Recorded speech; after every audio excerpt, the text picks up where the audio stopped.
What's good? What's good? What's good, people? Kendrell, what's up, family? Chris Legg, what's up, family?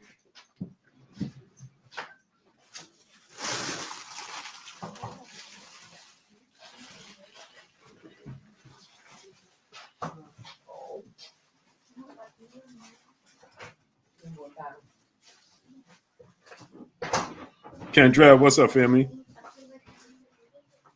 Chris Legg, what's up, family? Salute. I see they let 20 whole people in here. 20 whole people, man.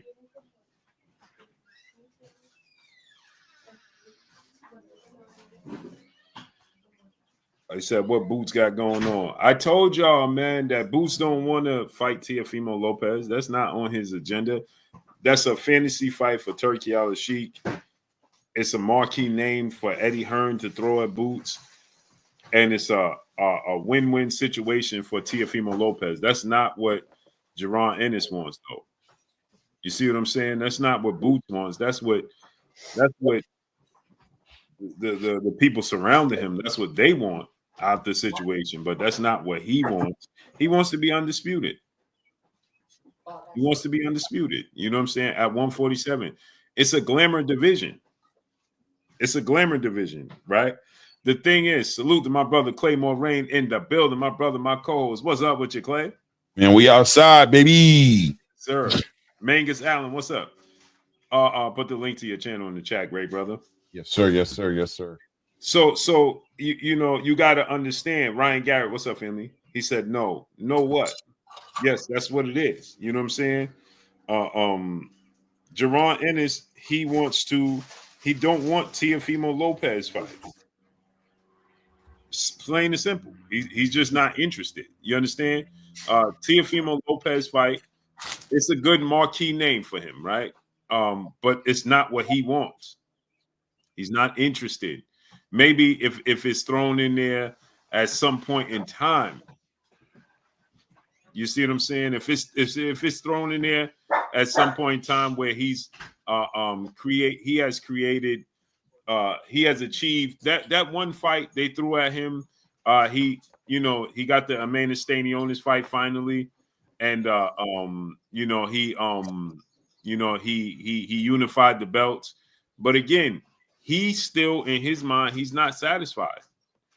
He's just simply not satisfied. He don't feel like he has accomplished what he wants to set out. See, people are getting it. H-Dub, what's up, family? People are getting it misconstrued, right? They're forgetting the fact that before Turkey started to make a name for himself, Jordan Smith, what's up? Before in the sport of boxing, before he signed with Eddie Hearn, his goal, when you look at what he said from the very beginning, when Errol Spence was the champion, when Terrence Crawford was the champion, right? He said when he was asked on numerous occasions, which one do you rather fight? I personally, Tommy Davis Jr., what's up? I personally asked him numerous occasions. You could check out my interviews, right?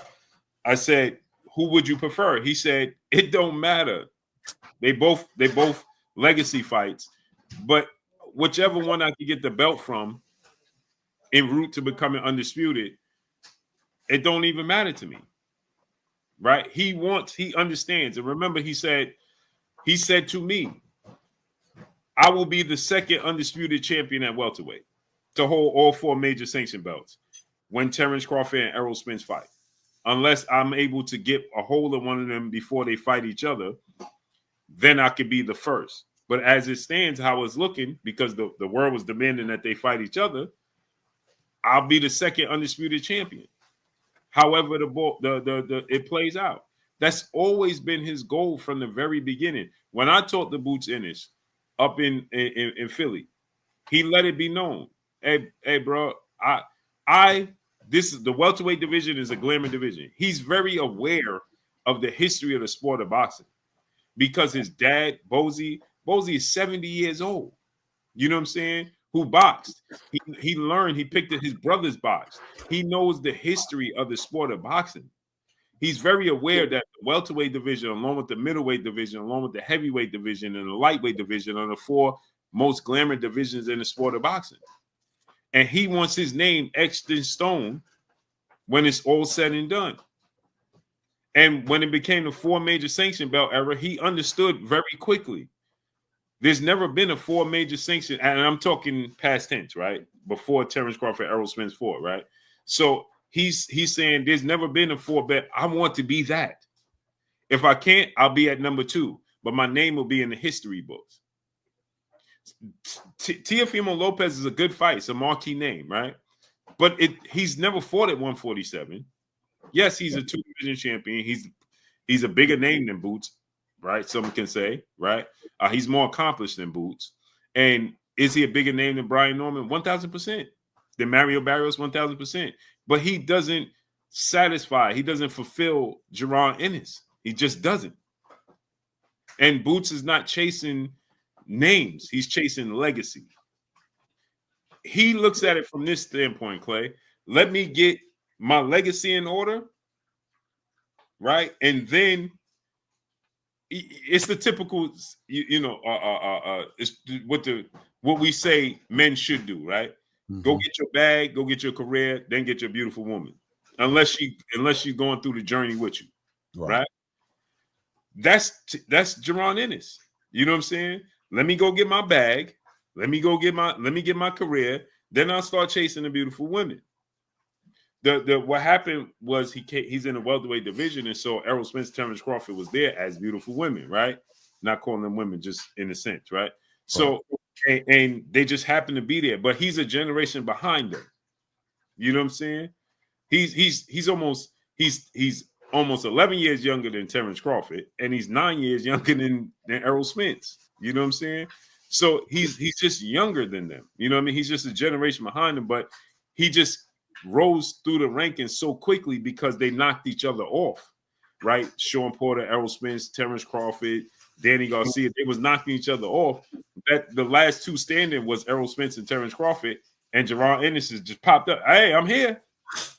You know what I'm saying? I'm here too. But he's a generation behind those guys. You know what I'm saying? Mm-hmm. So he wants to be undisputed.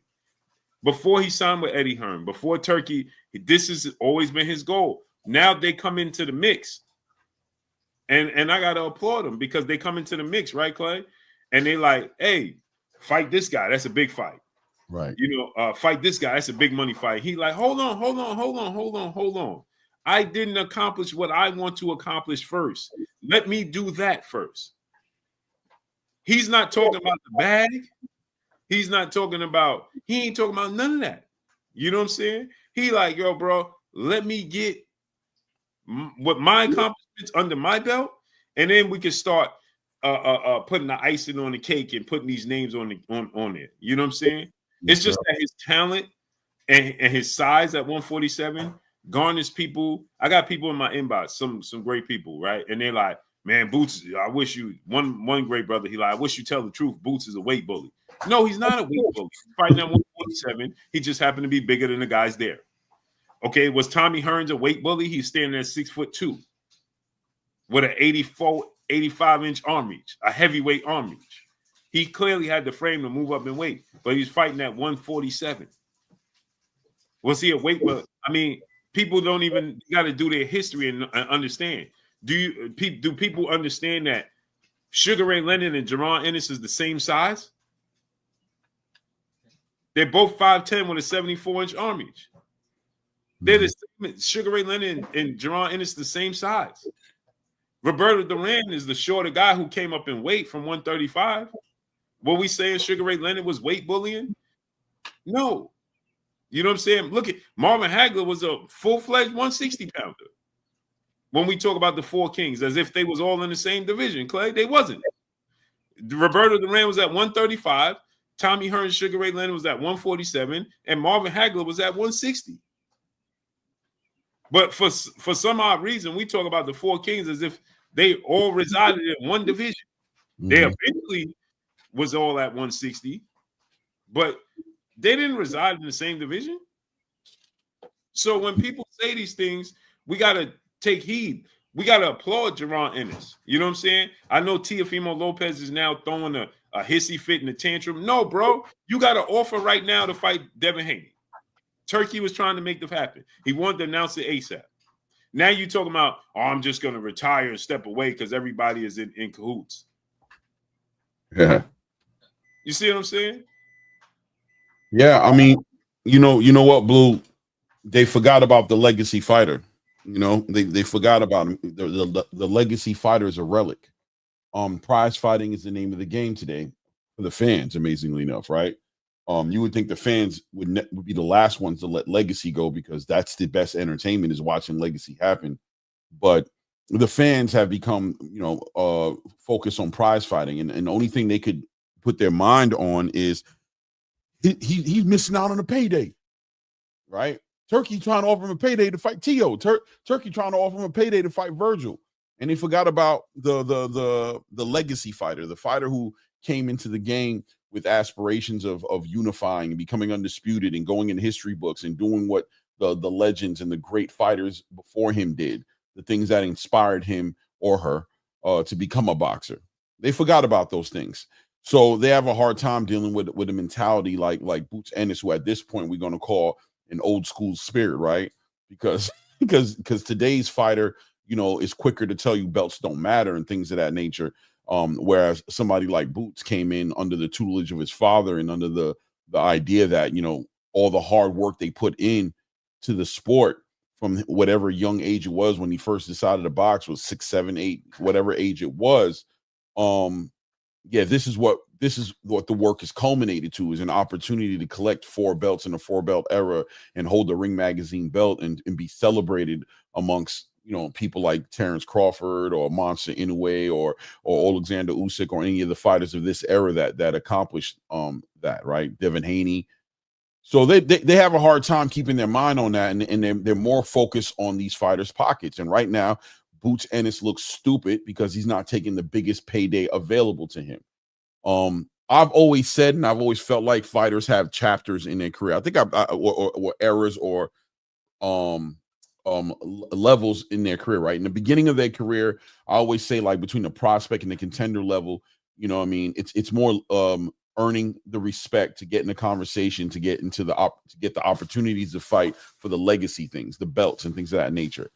Then you have the legacy part of your career where you get past being a contender and now you're a champion, you're trying to unify, maybe you go to multiple divisions. And then you have the prize fighting chapter of your career, right? The last, 5 give or take years of your career where you're fighting strategically chosen opponents after you've earned a certain amount of respect for yourself. Now you're picking opponents based off the paydays. You're preparing yourself to leave the sport and go on to whatever you're going to do for the rest of your life. Well, fighters like, in salute to Gervonta Tank Davis, respectfully, you know what I'm saying, who were blessed to be prize fighters early in their career, right? And never really had to go through the legacy chapter and things of that nature, have a hard time going from that prize fighting part of their career to slow down and be like, before I leave, let me handle some legacy. Let me handle some fights that were there for me to make in my era. So they there's nothing left to motivate them. The payday, once the payday comes and these fighters get in their bag, it's hard for them to dial back and fight hard fights that for all argumentative reasons they don't need to do anymore, right? Like, how much legacy do I really need? Even Mike Tyson, I saw him speak, I think it was last year around that Jake Paul time, when he was questioned about legacy, and he said, F legacy. What's legacy? Legacy is not going to be here. When I die, who the hell cares what I did? Well, he's saying that now because his career is over and he's accomplished what he needs to accomplish. He's made his money, but he knows when he was under Custom Model that it was about the legacy. When Custom Model was playing all those videos and showing him all those old school fighters, and he saw Muhammad Ali, he didn't see Muhammad Ali pull up in a Bentley and say, I want a Bentley like Muhammad Ali. He saw the respect Muhammad Ali garnered and how much, honor and integrity and legacy he had accrued, and he wanted to do that. Mm-hmm. So today's fan is amazing to me because you got a fighter like Deron Boots Ennis who's still doing what I cherish, and I love the fact that he's holding legacy. And look, Blue, this time last year, I was sitting here looking at Deron, and it's like, why the hell are you still at 147? Mm-hmm. Right? When you couldn't get the unification fights, I'm like, bro, go to 154, bro. Errol is going up there. Terrence is going up there. All your legacy fights are right there, and your paydays there. Why are you still hanging at 147? Terrence wouldn't even vacate the belts at the time, right? Like, he was still holding belts, and everybody was holding an interim title. He had an interim title. Brian Norman's title was interim. Mario Barrios' title was interim. There was no champion there. Why are you there fighting for interim titles, and nobody wants to fight you? But at the same time, I can respect and dial back a little bit when I see that he has the opportunity to become an undisputed champion, or at least a unified champion, whether it's 2-belt, 3-belt unified champion. Why can't we give him the space and opportunity to do that and allow him to move into 154 after he's achieved these legacy things? Right? We've gotten out of touch with boxing from a fan's point of view, and we started matching our entertainment with these fighters' paydays, and it's never matched up. And it's really a big part of why the sport in America has taken the turn it's taken. While American boxing has taken in the turn it's taken, and it's on the trajectory that it is, because you got 2,600 plus 2,600 fighters fighting against negative 1,600, negative 1,800. You can't even make no money betting on boxing. Not to say betting is everything, but just to show you how the mismatches and the cherry picking and the stylistic matchups are being made in order to provide you guys with quick dopamine rushes to see somebody get knocked out or see somebody get dominated. But when you see your fighter fight an Eastern European or go overseas, you'll say Turkey Alashik is setting them up to get lost, to take a loss, right? You'll say, oh, man, don't go fight over there. Turkey taking fighters over there in Riyadh and they losing. Yeah, they're not losing because Turkey put them over there. They're losing because they've been stunted in their development. They've been stunted in the talent. We've been stunted. Our growth has stunted because our fighters aren't fighting the best and therefore aren't getting better, aren't incentivized to get better, aren't incentivized to go back to the gym and improve and get better. They're able to win one way. You know what I mean? A shout out to Errol Spence, respectfully, you know what I mean, who went into a fight with a fighter like Terrence Crawford, who brought all different types of wrinkles to the game. And we saw that Errol couldn't even adjust during the fight, couldn't even adjust to the things Terrence was doing, was just force feeding one style of boxing that was getting him, that had him running into so many shots that he ultimately ended up getting stopped in the latter rounds of that fight. This happens when you get comfortable in fighting one way. This happens when you're not seeing a nice balance of competition, where you're not having to step up and become the best fighter you can become. You get caught up and lulled into the false security of what you're doing is enough. Shout out to Deontay Wilder, who says, I don't got to be a boxer. I don't have to become a great boxer. You got to box me, bro. I just need to get one moment in the fight and punch you. And never evolved from there. Found something that worked and went with it until he met a Tyson Fury, till he met a Joseph Parker, till he met a Zhilei Zhang, and somebody who just wasn't going to go away and wasn't caught up with the intimidation and the fear of what you brought to the table. And you got neutralized very easily and exposed. And now the road work starts to make sense that you weren't doing. The drills that they were trying to get you to do that you weren't doing starts to make sense. Being on the gym on time, living a complete boxer's lifestyle starts to make sense when you jump in the ring with that type of talent that requires all those different elements to be in place in order to make the fight competitive and give you your best opportunity of beating those fighters. Right? It is what it is. It is what it is. So today's boxing fan needs to recalibrate, right? Needs to recalibrate, revisit what it is they want out of the boxing space, what they want out of their fighters. What do you want to see? What do you want to witness? What do you want to speak to your grandchildren about? Or, you know, what great fights did you get to witness and see like our parents did, right? When our parents got to see Sugar Ray Leonard and Tommy Hitman Hearns, or Hearns versus Duran, and see these legendary Muhammad Ali versus George Foreman or Frazier, and all these legendary fights they got to witness, and they watch history get made. What history are you watching? What history are you guys watching being made in front of you? Right? What history is being made? Nah, this guy's kind of wrong. Wilder lost his way when he changed his style. Right. I agree with you 100% when he tried to do something that he doesn't do.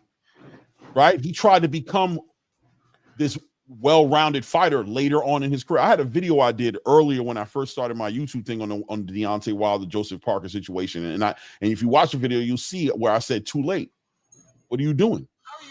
Why are you doing this? What is this jab moving around the rim boxing thing you're doing? What is this? This is not who you are. Too late for that. This is not what you were doing that got you. This is not what got you to the show. So what are we doing? You change late in the game because Malik told you that we want to get you boxing, want you to take your time. That's not what he does. That's not what he did to get him here, right? So yeah, you know what I mean? I understand what you're saying, but at the end of the day, the reality is the competition didn't deem him to get better. What he was doing worked because the competition was not competitive. Wasn't, you know, Yeah, he had what's my guy's name? Ortiz, Luis Ortiz.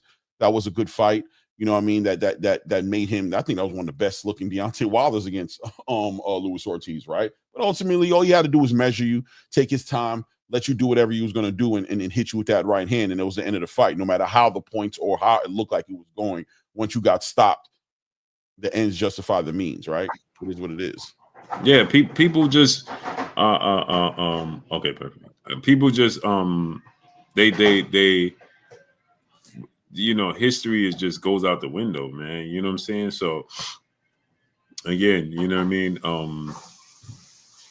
I commend Geronnis Innis for his stance and saying, listen, I could get the bag, but I don't want the bag. I want the legacy. You know what I'm saying? I'll get that in a minute. I'll get the bag. I'll get that in a minute. The Teo fight gonna be there. Yeah. And if it's not gonna be there, what does that mean to my career? Right. Right, exactly. So if he decides to retire or whatever crap he's talking. Exactly. So he just wants to get his legacy, and I commend that. I salute that. You know what I mean? Blessings to him, man. You know what I mean? And yeah, look, what he's doing is chasing Brian Norman now. You know what I mean? He wants to fight with Brian Norman. He wants to unify the belts. And he told Eddie Hearn and he told Turkey that he'll revisit it at the end of this year or early next year. We good. You know what I'm saying? Now, the issue I have is Teo running around talking about, oh, I'm going to retire. Everybody's in cahoots. No, brother, you got Devin Haney. See, and this goes back to what I said before, right, Clay? He knows Geronnis Innis is a win-win situation for him. Right. If he wins, he dared to be great, and he did the unthinkable. If he lose, he was supposed to lose. Right. Right? Boots is in the lose-lose. What Boots beat Teo, what does he gain? Nothing. Man. He's not a champion. You don't fight in my division, right? You ain't fought nobody else in my division. You ain't done nothing significant in my division where it's like, okay, Teo did this right. in the division. Nothing. And then on top of that, you if I look vulnerable, if I win, not knocking you out, not dropping you, and not dominating you, I got exposed. What do I get out of this? Nothing. Yeah. You know what I'm saying? So why am I going to put my career? No, it's pointless. It's the same thing. Cause I was saying this, right? Errol Spence, Mikey Garcia. Every time we talk about Errol Spence's career, the last person you bring up is Mikey Garcia. Mm-hmm. Because everybody, man, it's you overlook it. You bypass it. Yeah. And the wild, bizarre part about it, Clay, is that Mikey Garcia was way more accomplished than Teofimo Lopez. He was top 5. He was undefeated. Number 1. He was a 4-division champion. He was top 5 pound for pound best fighters in the world. Hands down, there was no disputing. Where we put Teo in the top 10 or whatever, if you even put him there, it's disputed. There was no disputing where Mikey Garcia was at. He beat Adrian Broner. He beat Robert Easter. He beat Orlando Salido. He beat Walmart. He beat big names. And he was and is and should be a first ballot Hall of Famer. He unified the belts. And then he jumped up to fight Errol Spence. Same thing from 140. And people say, well, he was a 35. No, he had 3 fights at 140. Yeah. So he was essentially a 40-pounder that jumped up to 47. And Errol Spence gets 0 credit. Why, Clay? You should have knocked Mikey Garcia out. You should have steamrolled Mikey Garcia. And he tried to box him too and be like, I'm not going to knock him out because everybody's not going to give me credit. They're going to say I'm supposed to knock him. I'm going to outbox him. I'm going to play his game. They still didn't recognize what he brought to the table that night. Still didn't see it. Yeah, they didn't see it. Zero. Clay, how many times, if we sit here and we talk about Errol Spence, even Terrence Crawford, when Terrence Crawford was talking about it, do he deserve to be in the Hall of Fame? He like, how many Hall of Fame? Mikey Garcia is not on the list. And this dude is a first ballot Hall of Famer. Yeah. Nobody gives him credit for beating Mikey Garcia. He is the last person you talk about on his resume. And when people do bring up Mikey Garcia, Clay, what's the first thing they say? Well, look how little Mikey Garcia was. He gets no credit. Yeah. He gets no credit. He got a payday, but you know what I'm saying, that fight didn't build his legacy. You know what I mean? It was a fight that was a mismatch. It didn't count for anything. And with Teo, it may count for a little bit, but it won't count for enough. It won't be significant. Jerron Boots Ennis's legacy outside of unifying or becoming undisputed in the welterweight division is really going to be at 154, right? Maybe even 160 at some point. You know, there'll be some of the bigger fights maybe happen at 160, but Teo ain't helping Jerron Boots Ennis accomplish no. He's not. It doesn't help his career. He represents a payday. That's it. A payday. That's it. Salute Stormy B, man. My brother. What's up, Stormy? G tatted up. What up, family? Angel Sirianni. Peace and blessings, Queen. How you feeling today? Yeah, man, Clay. It just does nothing for him, man. You know what I'm saying? Again, do I mind seeing it, Clay? No, not at all. Yeah. Brandon Pierre, what's up? I'm not against it. Tate Brown. Peace and blessings, Queen. Salute to the 11520. Am I against it? No. L Dub Boxing. What's up to the boxing club? I'm not against it at all, but it does nothing for Boots' career. Us as boxing fans, just to see it as fans, give us something to watch. Cool. But does it bolster his career? No. Press, brother in the super chat. Too much hoopla in boxing today. I want to see fights. I agree. We get some good fights this weekend. Adding choice, brother in the super chat. Teo should fight Big Baby. No, Teo needs to fight Devin Haney. Right. That's the offer that's on the table. My Teo brother got fights at 140 that would be exciting and would do something for his legacy. You know, Gary Antoine, Devin Haney. You know, these are big fights. Subriel Matias, Teo. You know what I'm saying? Fights that are there that people would love to see. Unification fights at 140. Why aren't you interested in making these fights happen? I don't understand. Right. Yeah, you can put it together. Alberto Puello, yes, sir. So here's the thing. Why is he talking about retiring? Did you see the tweet he put out? No, I haven't seen it. I'm about to pull it up right now. I'm gonna send it to you right now. I heard you say it, and I was like, what happened? When now you talking about retiring? Yeah, doing this again? No matter what you put. Let me see. Yeah, this dude is ridiculous. He says Geronnis Innis has declined the fight against I. Then he put the letter I instead of me. For his W. Is he saying that in plural sense, or is he saying that in past? No, he's saying it right now. Has against I. Then he says that for the WBA, IBF, and Ring Magazine championship titles at welterweight, aka 147. His Excellency Turkey Alashik is upset with this, as Eddie Hearn agreed to the fight for later this year. With that being said, I am not sure if I will continue to be a professional boxer since everyone is together and holding hands like their life depends on it. What a shame. Bro, what are you talking about? No, that's good. That's good. What is he talking about? Cordell Smith, D-Boy Dev, another level bully. What's up? What are you talking about? King Grayson, what's up? Hair Grease, what's up? Cardenas, what's up? Pugilist Shiznit, Born Rich. Eric Dixon, what's up, family? Big Herm, my brother, what's up, family? He tweeted this, or on Instagram he put it on? He tweeted it. I'm trying to find it. I'm under his did he pull it down? Big Herm, my brother in super chat. Wouldn't Teo literally be Boots' biggest name? Yeah, but again, that's just namesake. He's not chasing. What does he do for him? Oh yeah. I see it. That's just a name. What does he do for him, though? Kendall Styles, what's up, family? Him beating Brian Norman and unifying the belts is bigger for him. Again, like I said, it's the same situation that Errol Spence was in. It does nothing for him. It raises Teofimo Lopez's stock. It don't raise Boots' stock. And he's saying that His Excellency is upset with this. Joe Johnson, what's up, family?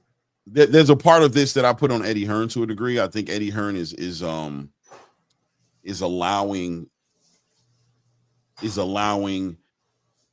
miscommunication to happen. He's laughing it off and smiling it off. So if Turkey is sitting here and telling you what he wants to get done, and you're like, sure, how genuine are you being when you know you have a fighter who's so legacy, who's so legacy driven that you cannot, outside of Teofimo if Teofimo was serious about getting in front of a Geronnis Innis or a Terrence Crawford or things of that nature, he would be more focused on doing things that would get him in the way of these dudes.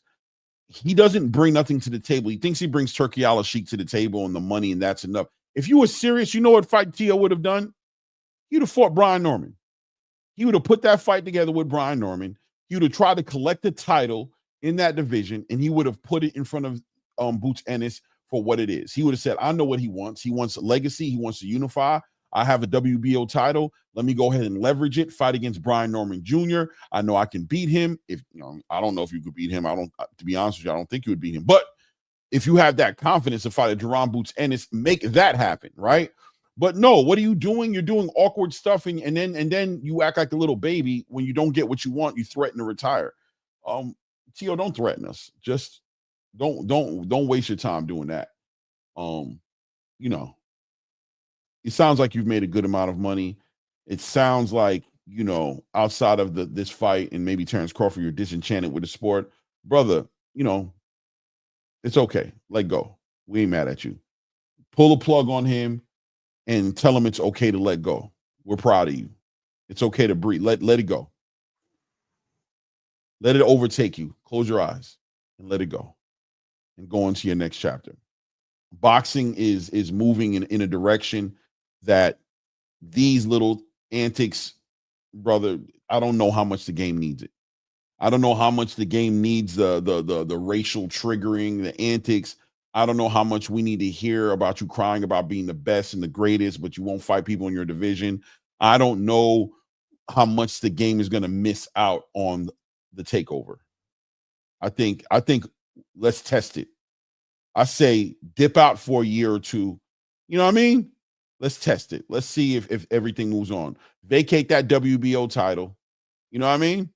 Allow that title to be fought for as a vacant title, and let's see if the super lightweight division or junior welterweight division, whatever your cup of tea is, moves on without you.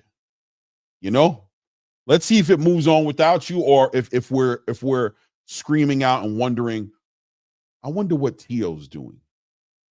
Now, he just ran through my mind, what I wonder what he's doing. Man, 140 would have been so special if Tszyu would have stayed. Right? Let's see if that's what ends up happening. Or does Keyshawn come up there? Does Shakur start competing there? Right? Does the division start? Does Gary Antoine start to reign and unify titles in the division? Does Subriel Matias and Gary Antoine Russell make one of the biggest fights that can happen at 140 pounds? Does the division just move without the games and without the indifference with competing and unifying and having to always deal with the idea of you not fighting anybody in the division? What ends up happening? Does Bob Arum lose sleep because now he doesn't have Teofimo fighting for him anymore? Does Top Rank go out of business because Teofimo is no longer boxing? Let's test it out. Let's see what would happen, man. Let's see what I'm interested. I'm interested in seeing what would happen if you were to retire and be dead serious. What would happen? I don't know. We'd have to see it to see what would happen. I mean, we could all speculate, but maybe you're right too. Maybe we'll be missing the living daylights out of you. We'll protest outside the Top Rank building headquarters and tell them to do what they got to do to get Teofimo back in the ring. Maybe that's what will happen. It is what it is. Sometimes you have to take a quick detour to get to your desired destination faster. Tszyu is that detour for Boots. Wash Tszyu, raise your stock, and get those title fights easier. Beating Tszyu isn't going to get him no title shots easier. Why would that happen? He's already a payday. He's already the biggest payday for any fighter in the welterweight division. He's already that. When he goes to 154 pounds, he's certified. He's already the number one welterweight in the world. Right. He can go to 154 pounds, leverage his WBA title, and be right in there fighting a Yoenis Tellez or getting in there to fight for a WBA title. As soon as Terrence Crawford vacates that title, once he gets in the ring with Canelo, he could be a WBA title holder. Then Turkey's going to want him to fight everybody: Xander, Sebastian, Tim Tszyu, Bakram, Jamel, whoever's up there.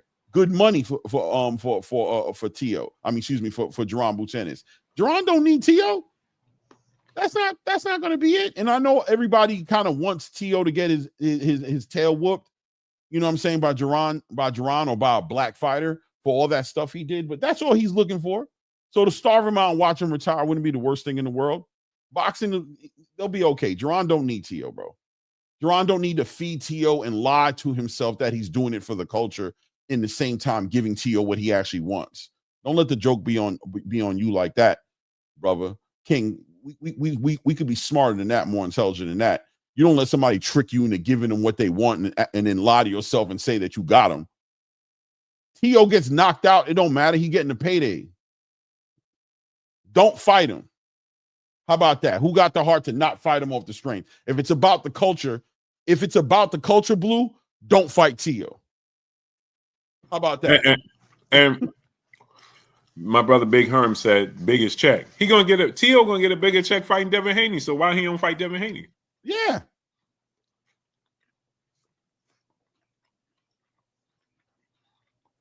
Let Haney avenge the culture. You know what I'm saying? Exactly. Why does Geronnis Innis? This dude is not even in my division.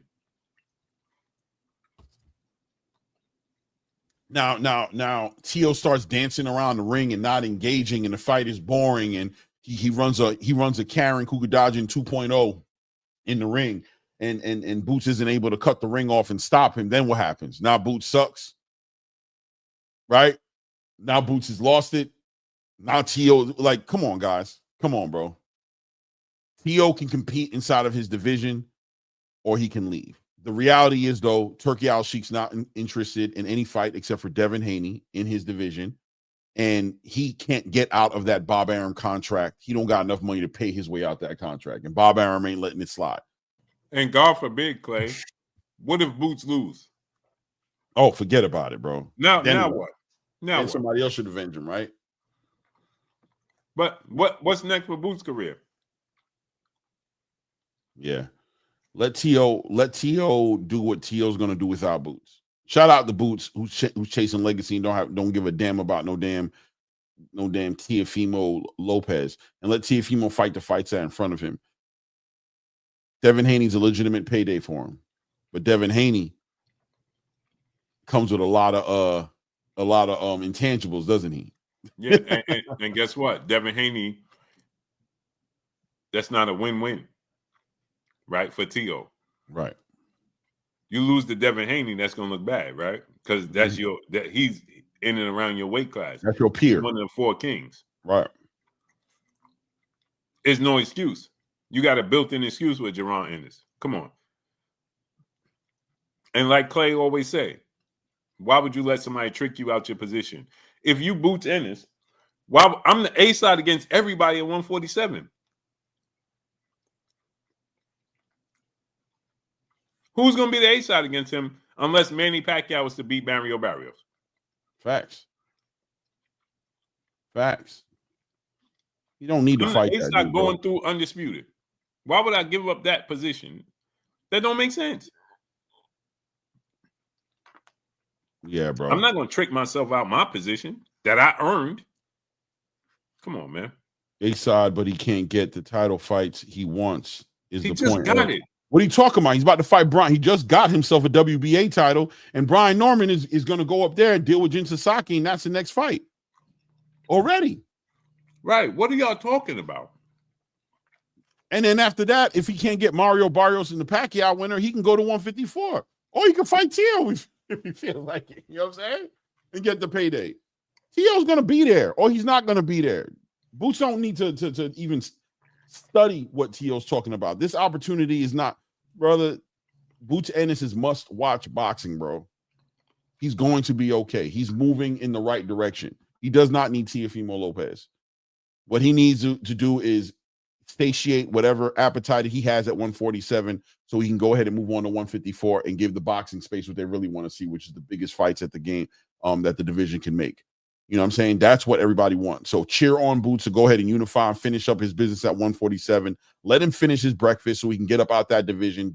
Don't get caught in games with Teofimo Lopez and go to 154 and shake it up and give you the best fights. the best fights that you've ever seen. How about that? What do y'all think about that? Cordell Smith said that's why him and David not messing. No, David messed his own self up. Oh, David is another conversation because that decision he made going to Saudi Arabia and leaving is aging like milk right now, bro. It's aging like milk right now. You heard? Smelling funny. He's getting real thick. You know what I mean? What you got that in the fridge for anymore? What do you plan on doing with that? To do all of that, only to double back and still try to fight Caleb Smith and Anthony Yard? Come on. And now they look like they're about to fight each other. They're going to X you out. They're going to fight each other, and the winner's going to get the winner of Dimitri Bivol or Benavidez-Bivol, bro. Right. I'm not laughing because, you know, I am laughing. Let me stop lying to you. I'm definitely laughing. I've been laughing from day one, but I think it's really, in real time, Blue, I think it's sad. You know what I mean? It's not a laughing matter. You know, David was so hands-on with making that David Morrell fight. He sold me on him. He sold me on the idea that he was going to put his foot down and make fights happen that are supposed to happen in his career. He sold me on the idea that he understood that the company man mentality might not align with the boxer, with the fighter's mentality. That what's good for the company may not be good for the fighter. I thought he had a moment of clarity. Thank God for granting me this moment of clarity, this moment of honesty. The world could see my truth, right? Shout out to Jay. I thought he had that moment, Blue. Didn't you think he had, for a moment there, didn't you think he had that moment when he did that with David Morrell? What were we saying? He did have it. He had it. We was like, that's what we asked Tank to do. We were like, that's what we asking Tank to do. That's what fighters do. You let them know. We was going off on here, bro. And then you go to Saudi Arabia. You get it laid out for you. Yo, we're going to give you Caleb. We're going to shoot you a crazy lucrative bag. We're going to give you the winner of Artur Beterbiev and Dimitri Bivol. What do you say, man? It sounds great to me. Huh? Come home. Wow, what's going on? I need you to come home, champ. Don't worry about what's going on here. We got this locked up. 4 or 5 days later, Mauricio Sulaiman putting the pressure on Dimitri Bivol. Boy ain't even had the welt on his eye go down all the way yet. He's still dealing with the injuries. He got to set up a fight and get into a purse bid with David Benavidez. Nasty work. So now you're an elevated WBC champion who's lost all his mandatory leverage because there's no mandatory anymore because you're a champion, right? Nobody has to fight you no more, right?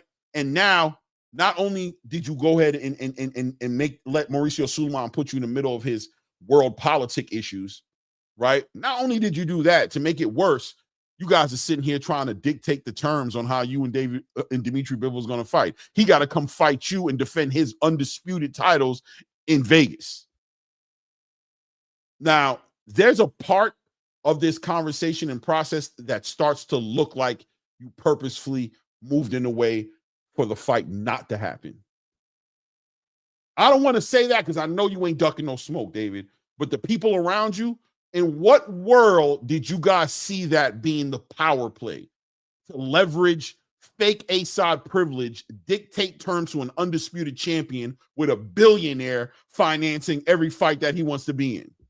In what world where did you have Dimitri Bivol by his nuts? Or that you challenge? What world did that play out and turn into you being the only way this was going to turn out was the way it did, which is, here's your belt. We're going to do what we do over here. We're going to do what we over here. What looks nicer to Caleb Smith and Anthony Yardy? An opportunity at becoming a 3-belt unified champion and having leverage over you when they negotiate the fight, or coming to fight you for that little old email WBC title you've got right now? And Clay, like you said, a billionaire giving me the money I'm looking for.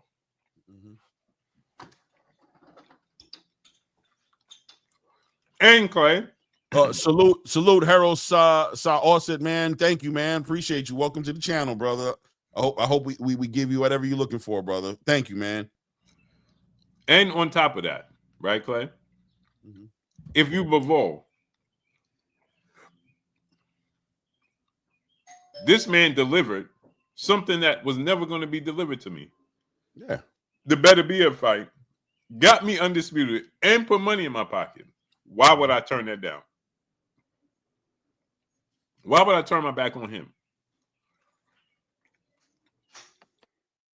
They thought they were going to leverage pay-per-view sales and asses and seats.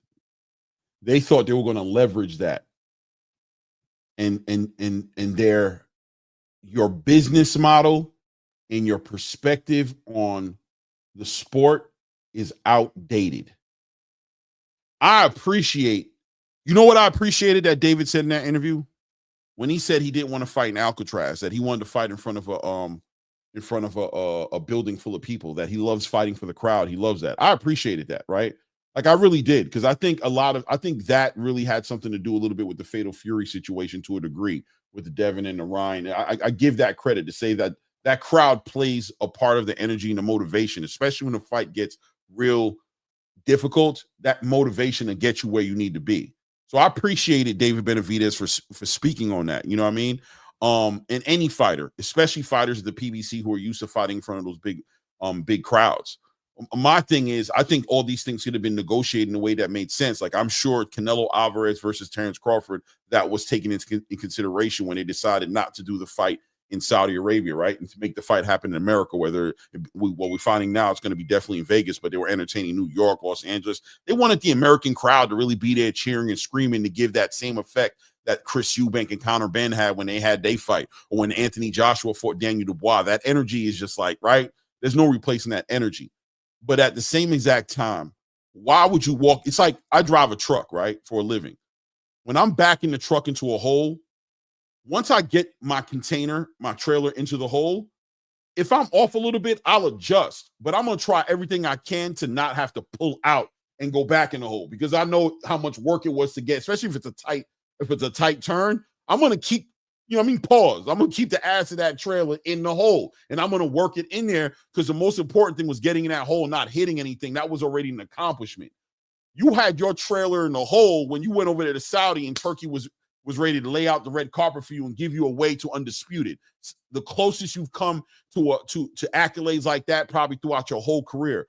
Coming off of that uphill nightmare of a journey you just went through on 168, where you couldn't get no act right from the sanctioning bodies or Canelo Alvarez, to have somebody who you legitimately were asking and begging, and I don't want to be disrespectful, but begging for money to pay Canelo Alvarez to fight you. That man gave you a route to become a light heavyweight champion, said, bring your tail up to 175, go ahead and fight Alexander Voznik, collect yourself an interim title.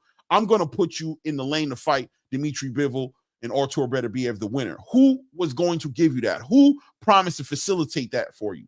The company you are with right now did a contract with the fighter you were looking to fight for 3 fights and did not put your name in the contract. And you walked away from that and took the word of, I guess, Samson, who said, don't worry, we got you what you wanted. What did you really want, though, at the end of the day?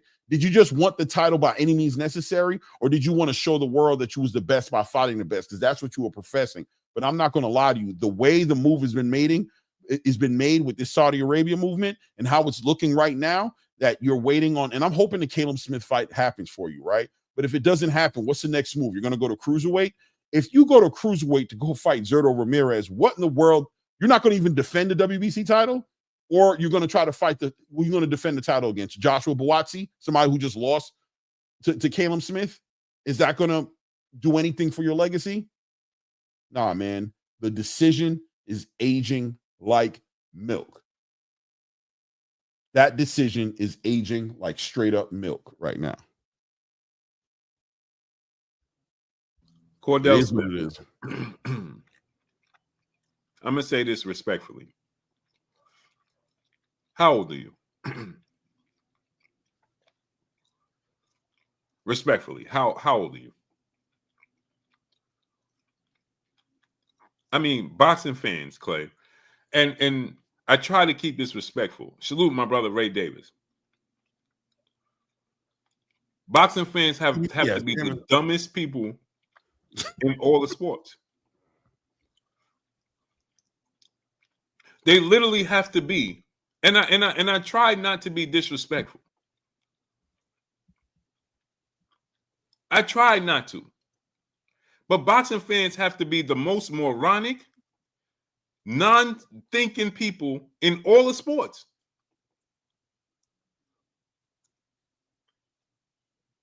In all the sports.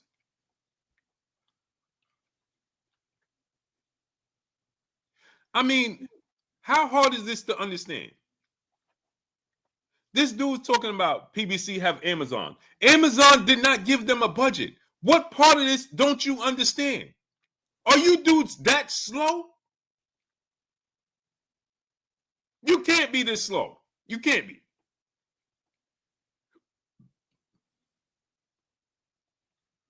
You can't be this slow.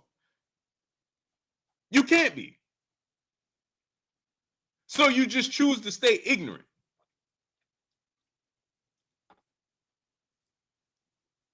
This dude said, I don't like how Turkey's moving. How's he moving? How exactly is he moving? I want somebody to let me know too about that. Like, what people say that he's not the first person I hear say that, but what do you mean? How's he moving? Tell me the thing you don't like. What is he doing that what's going on with that? What does that mean? I've met nobody to add that is willing to add to that statement, like elaborate or bring context to what that means. He said Amazon put on the Morrell fight. Hey, bro, go sit at the kiddie table. No, you're not very bright. They showcase that fight at the kiddie table, bro. Samson Lukowitz had to go shop for that bread to pay for that fight. He had to go shop and pay for that fight. Samson paid for that fight. Him and the investors he found paid for that fight, not Amazon. Go sit at the kiddie table, brother. Talk about stuff you know about. I get, again, like I said, I try to be respectful. I try to be respectful to the fans, Clay, as much as possible. I try. Salute to Lance Shepard, brother in Super Chat. Blood, he said, blood, Clay, key punches. Salute, family. Clay, I try so hard. It just gets so frustrating when you listen to people just say just the most moronic, bozo things that they could possibly think of. Man, Amazon put on Tank versus Roach, and Amazon put on the Morrell fight. No, they did not. All they did was it's a distribution deal. Yeah, brother. A platform for them to it's just a platform. That's it. I told you that Samson did interview, and David Benavidez told you they had to go get their own funds to make the fights happen. What part of that don't you understand? Jalen, peace, blessings, queen. Another thing. Oh, man, they put on Tank. Tank told you he had a deal from Amazon. Where is it? Exactly. It don't exist. Well, I don't like how Turkey moving. How's he moving? You dudes are a bunch of parrots that just regurgitate everything you hear. He don't need Turkey. That's the dumbest thing you can say. What do you mean he don't need Turkey? He was just asking Turkey for money to pay Canelo to fight him. This time last year, you know what I'm saying? I mean, brother, it's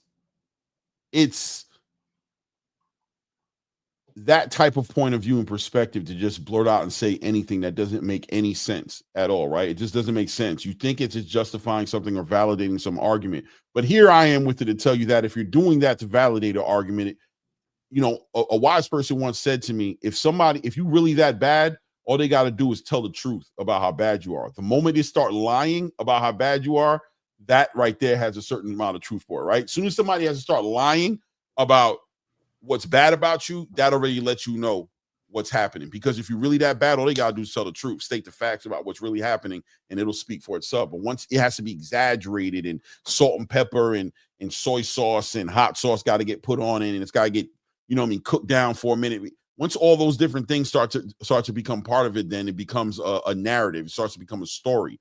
It starts to become like what lawyers do, right? Yeah. When lawyers are sitting there and trying to make cases when they know that their client is guilty, and they're still trying to get them off of a murder case, right? They start to look for the technical things that they can hang their head on, right? They start to get real technical and try to get the client off on a technical. Somebody didn't read the complete Miranda rights, or there was an illegal search, or something. You know what I mean? They try to pick the case apart, because what they can't do is sit on here and prove that their client is innocent. Right. You know what I mean? They can't do that. They don't even know what they're talking about. I don't like how Turkey moving. How's he moving? Mm-hmm. But you liked how Al Heyman and PBC was moving when they said they keeping everything in-house? That's good for boxing? Mm. When they say, oh, we don't need to fight Lomachenko. We don't need to fight fighters outside here. We don't need to fight Terrence Crawford. That's good for boxing? How is that good for boxing? You didn't mind how that was moving.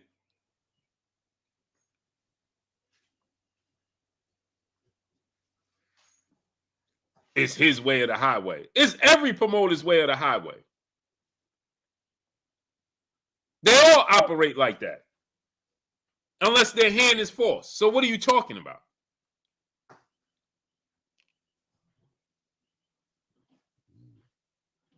When? Alan Lamb, my brother in Super Chat, dropping that cinco. Honest in Super Chat. Sometimes the teacher got to kick the dummies out, Blue. All facts. NHD Production and My Money, My Way. That's not how he operates. You got options. Jay Grant Jr., what's up? Nice, Mars, Mall. What's up, family? I think it's Rich no Porter, Mars. what's up, family? No Mars Small. He just got no like French. Like I know, Yeah, you know what I mean? Like no Mas. Big Room top rank ain't playing fair. Well, why y'all think? right. Yeah. You know, I mean, Clay, show me what promotional company is operating in the greatest faith. Oh, none of them. Absolutely none of them. I'll be honest with you. Even Eddie Hearn, somebody who I celebrate on the low, and how he works with like a Shakur, and how he's worked with Devin in the past, and how he works with even Geron right now. Like, he's very flexible. He's the type of promoter that if you work with him, if he's in the way, he's shown a history of getting out of the way in order to allow you. But even he's moved extra grimy in the things he's done. Yeah. And that's, you know what I mean? I think he's one of the better versions of like, right. You know, I think if David Benavidez would have been with Eddie Hearn, that fight would have happened. If the price would have been Eddie Hearn stepping out of the way to allow him, that would have happened easily. You know what I'm saying? He would have never held David Benavidez to you know, state everything in-house politics, something that would have stopped him from achieving undisputed. I just saw Sebastian Fundora vacate his WBO title to rematch Tszyu. Tell me that man thought that fight was the fight he wanted to do when he had just been on the podium saying that he's not vacating none of his belts. He wants to unify belts, and he's handling all smoke. He had just came off saying that after beating Trudell Booker, and then a month later, he vacates his WBO title. To fight a rematch. To fight a rematch with Tszyu, who just had a fight with Joey Spencer, and before that got clipped by Bakram. Really? Right. Now, Clay, I don't like how Turkey is moving. But you got a unified champion who was trying to fight Errol Spence instead of Terrence Crawford coming off of a loss. Right. Then sat on the shelf and then told the world he lied because of the business. Remember, he then said, I ain't have an injury like that. Right. Told the world he lied. Instead of unifying against Bakram, who's calling him out, who's available, who beat Tszyu and unify the 3 belts, you vacate your belt instead of fighting your mandatory. Clay, he could have fought Bakram, and Xander Zayas would have had to step aside. Yeah, he would have still held his WBO title. It would have trumped the mandatory, the unification. It would have trumped that. Right. And then or fight Xander Zayas. And he said he wanted to fight Puerto Rico versus Mexico. Yeah. What happened? What happened? Shout out to Sebastian Fundora, because I refuse to believe he ducked Xander. I don't believe it. I think that's what ultimately ended up happening, but I don't think he did that.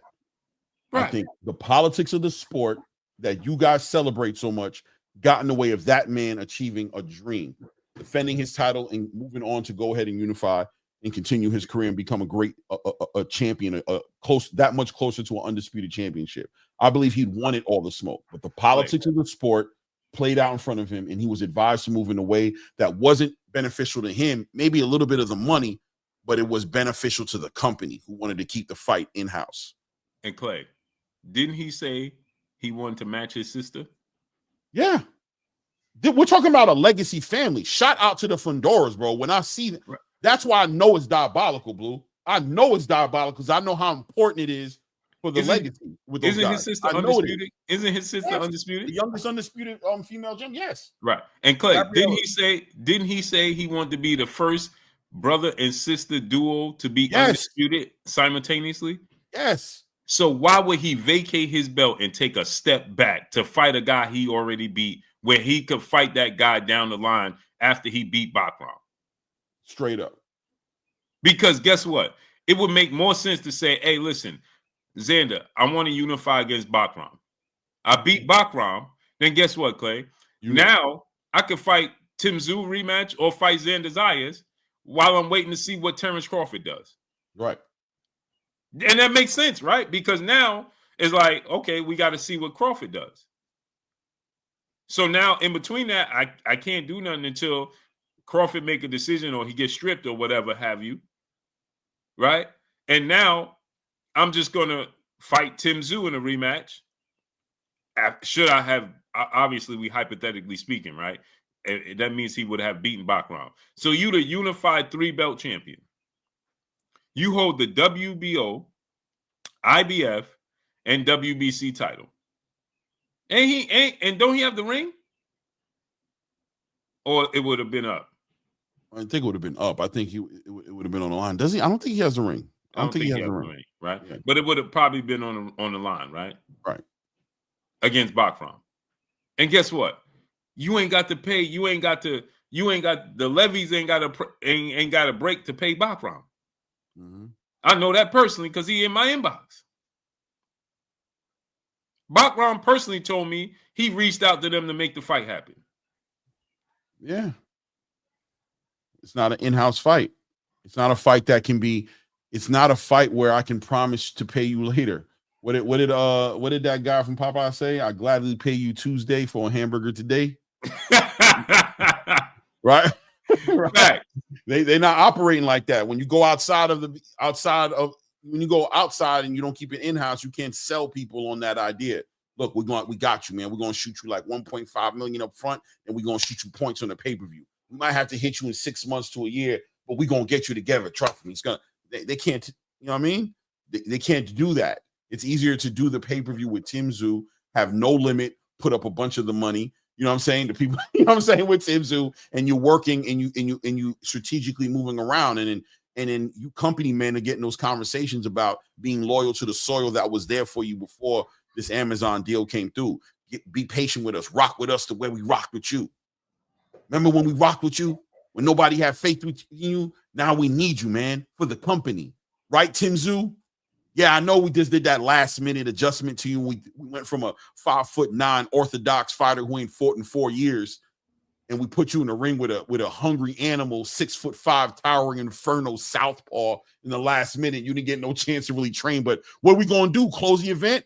Be a company man. Weren't we there for you? Didn't we put you in position? Right. Ain't you one of those guys? That man went from the #1 super welterweight in the game. People are arguing about him potentially beating Jermell Charlo if they fought. Coming off a year where he was super active and just achieving in negotiations with potentially fighting Terrence Crawford in a huge fight. Went from that to getting a phone call one night to do the PBC a favor and fight Keith Thurman. And then the boxing gods went and gave him and blessed him with Keith Thurman getting a bicep pull, a muscle pull in his bicep. And they were like, look, what we're going to do is we're going to pull up this 6'5" towering inferno and stick you in the ring with him, bro, and let him shoot Muay Thai elbows to the top of your head. You know what I'm saying? And you could bleed out like a WWE wrestling match between Hulk Hogan and King Kong Bundy in like 1984. And then we're going to do you even better. We're not going to give you the rematch. We're going to bring Errol Spence up in the ring. and tell the world how this is the biggest fight. And we're gonna be like, excuse me, champ. We want to get these guys in the picture together. Excuse me, champ. Right. Company man. Paris, Dubai, peace and blessings, Queen. I appreciate you, Queen. Much love, much blessings to you, Queen. I appreciate you. Yeah, it's just band up. What up, nephew? Yeah. It's just Rodriguez Jackson TV. What's up, family? Ill Will 85. My brother in the super chat. Fundora number 5 in the ring. He ain't even in position. Yeah. Yeah, man. Cordell Smith. Because they went and they get you. If you don't understand how this operates, All Sports Media TV. What's up, family? The way it operates, they get sponsors. They get people to put up the money behind the scenes. They get investors to put the money up. That's how they operate. Rafael 30 Deuce, what's up? My Egypt, peace of blessings, Queen. How you feeling today? That's how they put the money up. And they put it on pay-per-view. And when they get the money, they pay the investors back. Hence the reason why you heard the rumblings that Al Heyman owed people money. Those are the investors that they're talking about. Mm-hmm. Waiting on pay-per-view points and numbers to come out before they decide if they're going to pay it out or not. You know what I mean? Waiting for those confirmations and, all that business happening in the background. That's why the Canelo Alvarez's of the world don't play that game, right? Canelo Alvarez doesn't play that game. That's why your boy Tank is not playing that game. That's why he's being difficult, because he understands. He understands, and they want that escrow. You know what I'm saying? They want that escrow. They want that money sitting there ready for them to move on. They want to be able to buy a house the next day after the fight. You heard? The day after the fight. You know what I'm saying? They want to rent the yacht out and have the party that next weekend. You know what I mean? After the swelling goes down a little bit in the fight, they want to go and put, you know what I mean? Get some jewelry and do those things. They don't want to wait 6 months. That's why Canelo was like, hold on. You ain't gonna do what? You ain't got the money to do what? Oh, you can't put in escrow? Oh no, I'm good. Pride 7435. What's up, family? That's why Canelo was like, oh, you put it in escrow or no. Yeah, we move on to the next chapter. Why you think Terrence Crawford did the same exact thing? Oh yeah. With Errol Spence. 100%. You gonna do what? Nah. We ain't doing that. No. Put my money up, guarantee my bag. You don't think MGM shooting Canelo that guarantee had a lot to do with Canelo returning back to that Jaime Munguia fight? Yeah. You don't think MGM been like, we're gonna shoot you that bread? And Golden Boy? Yup. Yeah. They play a part. That's how that works. Yeah. They get investors to help them invest. Amazon gave them a distribution deal. They do not have, hence the reason why they were supposed to have how many fights last year? 12 to 14, I think, or 12. How many did we get? 5. 5. Right. Because they need investors to invest. That's how that works. Let's put the link in there, chat it up with a few people, then we're gonna get out of here. Did Steven Espinoza get his contract yet? Do y'all know? No, we still waiting for that. He ain't get it yet either. He waiting too. He stopped talking and everything, huh? He don't do those. He ain't working for free either, man.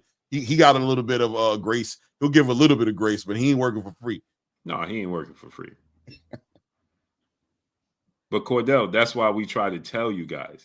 But you guys be so emotional about you shouldn't even be a fan of a promotional company or a network. You should be a fan of the fight game, the boxing. That's it. That's all. And while we have this, we at the halfway point. I need y'all to take a moment to go subscribe to my brother Claymore Rain. The link to his channel is pinned up in the chat. Click the link and subscribe to my brother Claymore Rain. The link to his channel is pinned up in the chat. I need y'all to click that link, subscribe to my brother Claymore Rain. The link to his channel is pinned up in the chat. I'm subscribed already, huh? What's shaking with your nephew? What's going on? And I'm just a squirrel in your world, man. How you doing, Rich? What's going on, Clay? Hey, they still talking this nonsense, man. Yeah. Because this is what happened. Boxing, and I get it, right? Boxing is an emotional sport. It's a community driven, race driven, you know what I'm saying? what you call it, country driven. You know what I'm saying? And I get it. But if you don't understand how the sport of boxing operates, you can't be out here blindly banging the drum and defending situations, and you don't know nothing about it. Yeah, it just don't make like I said. PBC looking for investors. Turkey is the investor. He is. Say it again, Rich. Please. You know what I'm saying? It don't even make sense what they be. They don't Rich, need him. please, do me a favor. Please say that again. PBC looking for investors. Turkey is the investor. Like, just make it make sense. People, when y'all say stuff like that, you know. So to go around talking about Benavidez don't need Turkey. Yes, he does. He's the investor. Right. He's the one putting up the money. Now he attempts because he's putting up so much money, right, Rich? Right. It's just, again, like I always say, if me, you, and Clay had $1 trillion and we decide, the three of us, to put up $1 billion a piece to invest in this, that's $3 billion. And we go into the sport of boxing, and now we students of the sport. So we like, listen, we want to see Canelo versus David Benavidez, right? And okay, Canelo won 200 million, David won 50 million. Cool, the three of us will come up with the money. Mm-hmm. You got to understand that the three of us is going to want to have some say so in that. Yeah, of course. So people are acting like this dude should just throw his money out there and then be like, now y'all do what y'all want. Nah, and check it though, Rich. And not even looking for a return on investment. Right. It's just like buying real estate. When you go buy some real estate, you don't just go, all right, I'm going to leave it out there. You check on your investment. You see what's going on. You want to know what's all involved, where it's going to be at, everything. Like, you don't just blindly throw your money out there. That don't even make sense. Right. And if the three of us is going to put $1 billion and we like, hey, bro, to satisfy the promoters, we're going to put it on pay-per-view. When we ain't even looking for a return, just to pay the promoters, to satisfy them. Right. That's not for us. Yeah. People. So you don't think that we might be like, hey, location, we might want to put it here. Mm-hmm. And then on top of that, right, Rich and Clay, on top of that, we going to pay for the location. It only makes sense. So, in one sense, we say, well, the money is the problem. Well, he's eliminating the money. So all the fighters have to do is fight. Right. Now the fighters are complaining. Well, I want the fans to be. What are we talking about? I feel like David dropped the ball listening to Samson or somebody, because like that just didn't make sense. Like, you got a chance to raise your profile and get the biggest bag in your career, like, for less. So you're gonna fight the Rich. Make this make sense. And Clay, you're gonna fight the same people for less money and offend people now to where you can't get the ultimate goal. You're gonna fight the same stopgap fight that was offered to you to get to the pot of gold at the end of the rainbow with more money. And the man, you turned that down to look to, now you gifted the belt. You kicked up dust. You created an issue. You offended the investor. Right. And now the investor, on top of that, the pot of gold at the end of the rainbow is like, hold on. I ain't offended the investor. He gave me everything I'm looking for. And if he tell me, bruh, we ain't messing with you, I ain't rocking with you. Right. Because before you came, he made sure he met all my needs. And some that wasn't even going to be on the table. Mm-hmm. I could not even get, he stepped in. Right, fellas? He stepped in and told the WBC, who was like, I'm not getting involved with Russia and Ukraine. Turkey stepped in and that went away. Right. They wasn't even going to let Bivol fight for Undisputed. Why would Bivol? He couldn't get the Benavidez fight. He couldn't fight for Undisputed. Turkey steps in. Here go Undisputed. Here go Better BF fight. Not only am I going to give it to you, but you lost. He could have went in a different direction. But no, he went to Better BF. Hey, bro, get that man his run. Let that man run it back. Mm-hmm. Immediately. No, you don't get to go past go. You don't collect $200. You don't do nothing else. You don't defend it again. Get that man his run back. Right. And then he extends the same generosity to Better BF. Hey, Bivol, run that back with that man. Right. Close fight. Identical scorecards in reverse. Mm-hmm. Right? So now I'm going to step back and be like, nah, Turkey, you did all that for me. You done pulled me off the streets. You done gave me a car. You done housed me. You done did all these things. I got the beautiful woman. I got the mansion. I got the cars. You pulled me off the corner. Mm-hmm. And now I'm going to be like, yeah, nah. I'm going to have to go over here. Oh, now you too big for your britches? Yeah, it just don't make sense. Don't make sense. And then on top of it, to make it worse, like Clay said earlier, Benavidez was on board like, I know they're going to run a trilogy if Bivol wins, so I got to wait anyway. You already knew this was coming. Mm-hmm. You expected it. You even called for Bivol to win. You said you thought he was going to win. Yeah. So you went in thinking that was going to happen. Brother, it's the same exact thing with Sebastian Fundora. The messed up thing about it is we have recordings of these dudes speaking differently than what they did later, right? That you got David Benavidez going to Saudi Arabia to go see what kind of opportunities are going on there, saying that he would step aside and allow Dmitry Bivol and Artur Beterbiev to fight the trilogy if Dmitry Bivol won, say that he would fight Caleb Smith, thought that was a fight he could make happen. Speaking like that, then all of a sudden he leaves Saudi Arabia and now he's upgraded to the WBC champion. You got Sebastian Fundora off the back end of a win with Shordell Booker saying, look, man, I ain't vacating none of my belts. I'm not doing that. Are you crazy? I'm taking all smoke. I'm unifying. I'm defending my title. They're in negotiation with Xander Zayas, and all of a sudden, Tszyu and Keith Thurman get canceled. Now we're talking about Sebastian Fundora. Don't tell me Sebastian Fundora wanted to do that. There's politics playing around in the background, getting in the way of these guys' career, man. And not to cut you off, Clay, so you can finish, but important part of that, Clay, like you just said, a very important, integral part of that. He said, I want to be the first brother and sister undisputed duo in boxing.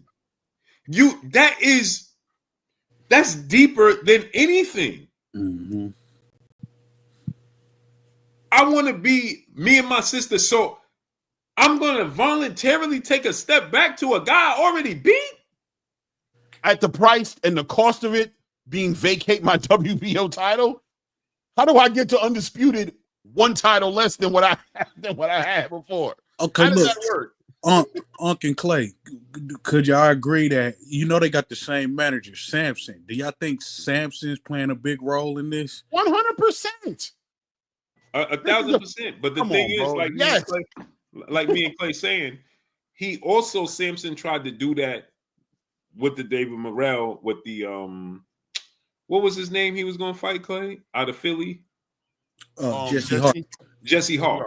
Right. Remember, they was trying to push him into that direction. That's what Clay was saying earlier when Clay said, I thought he took the step forward necessary. He hooked us in. Right? That moment of clarity. I thought it was like, boom, he decided to take his career. He wasn't playing no games no more. That's what we were celebrating him for in here. Right. Because he said, like, yo, bro, nah, y'all trying to get me to fight Jesse Hart. No disrespect to him. I'm not fighting Jesse Hart. Give me David Morrell. Right. This is what the people want. So, again, like we saying, so David Morrell also took a step back because now you done the brother Smith said this. See, this is what I'm telling y'all. You don't even pay attention to what you're saying. You said Benavidez is young. Bivol is old. Right. So Bivol don't got to play his reindeer games. You got to think. So if I'm Bivol, I could fight Caleb Smith, Anthony Yard winner. If I'm Anthony Yard and Caleb Smith, why would I go the PBC route?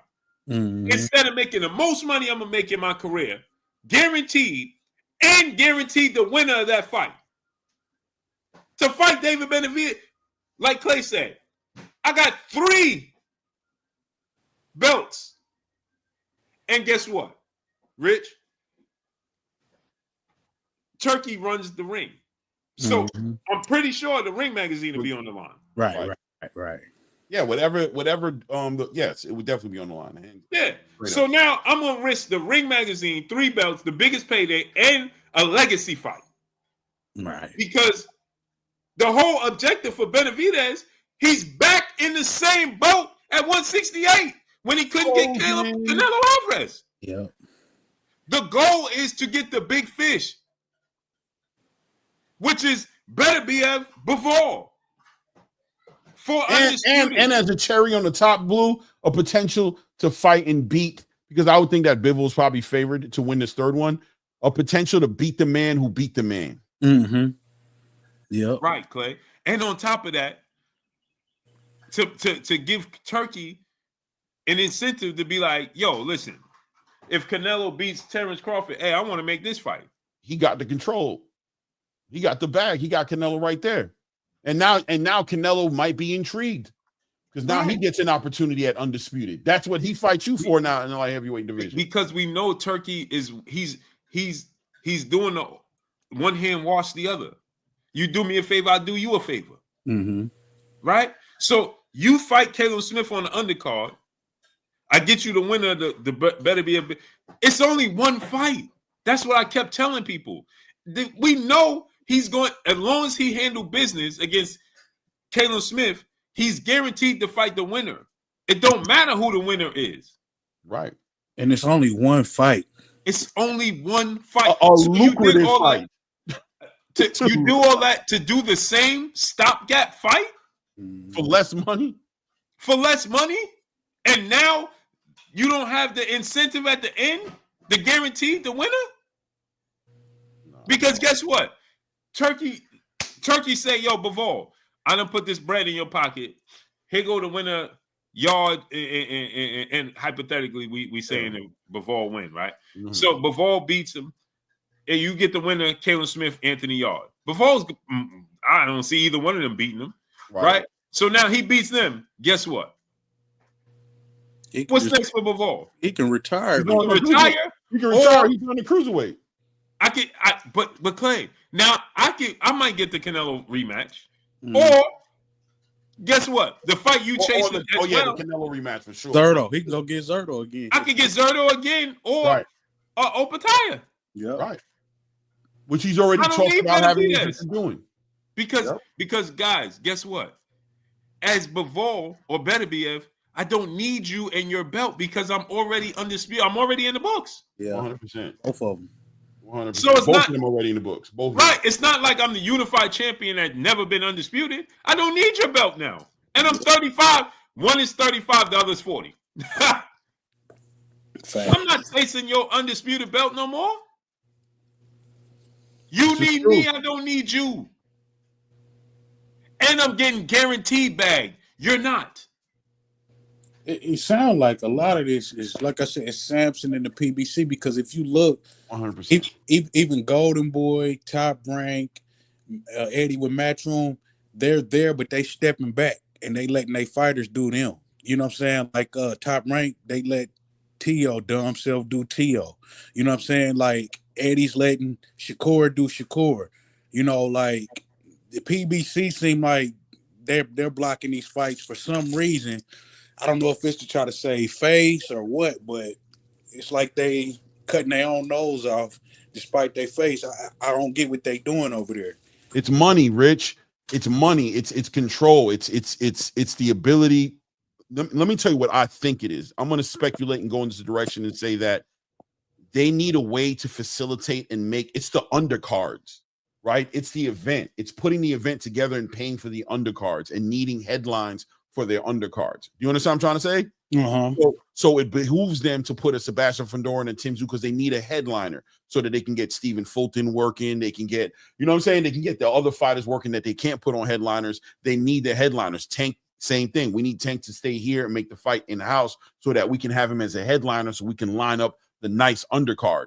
You know what I'm saying? Right. Caleb Plant, Jamal Charlo. You know what I'm saying? You're watching how they lined them up. Why? It's for the Subriel Matias, Alberto Puello, the fights, you know what I mean? The Kyron Davis, all those PBC fighters, the Gary Antoine Russells. How do you get these guys on events and make sure that the company's staying in the red or in the black, should I say, for the money, right? Because they no longer have a budget to play with like what Showtime was giving them. So now they got to think money in, money out as they're putting out these events. They have to calculate these events and make sure that there's a profit at the end of them so that they can go on and start to plan the next event. They're going event for event, and they're trying to also build up a market value for themselves and a consistency about themselves that maybe they can come to a table with an Amazon Prime and get a budget, or go to another network and get a budget. They're trying to market themselves right now and make themselves an attractive buy for an investor, and it's an uphill battle for them because they have so many old investors who haven't had the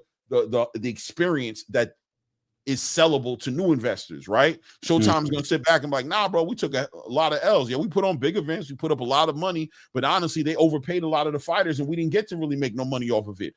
Al made money because Al's going to make money no matter what. The fighters made all the money for sure, but as far as an investor's concerned, we didn't come off on top. So we walked away from that situation because it didn't make sense. So when you see the PBC calling or Samson Leakowitz or whoever was getting on the phone with a David Benavidez and telling him to go ahead and get on that flight and get back to the States, the real conversation that's really happening is we found a way to get you a dance partner, to get you a belt, leverage that, and we're going to try to make these fights over here. Let's see if we get Caleb Smith and those guys to come over here, headline straight PBC card, so we can put super fights on the undercard, and we could facilitate and keep our fighters busy, and we could show the Amazon Prime of the world that we don't need these outside cross promotions. We can handle it on our own. All we need is a decent budget, and we can turn profits.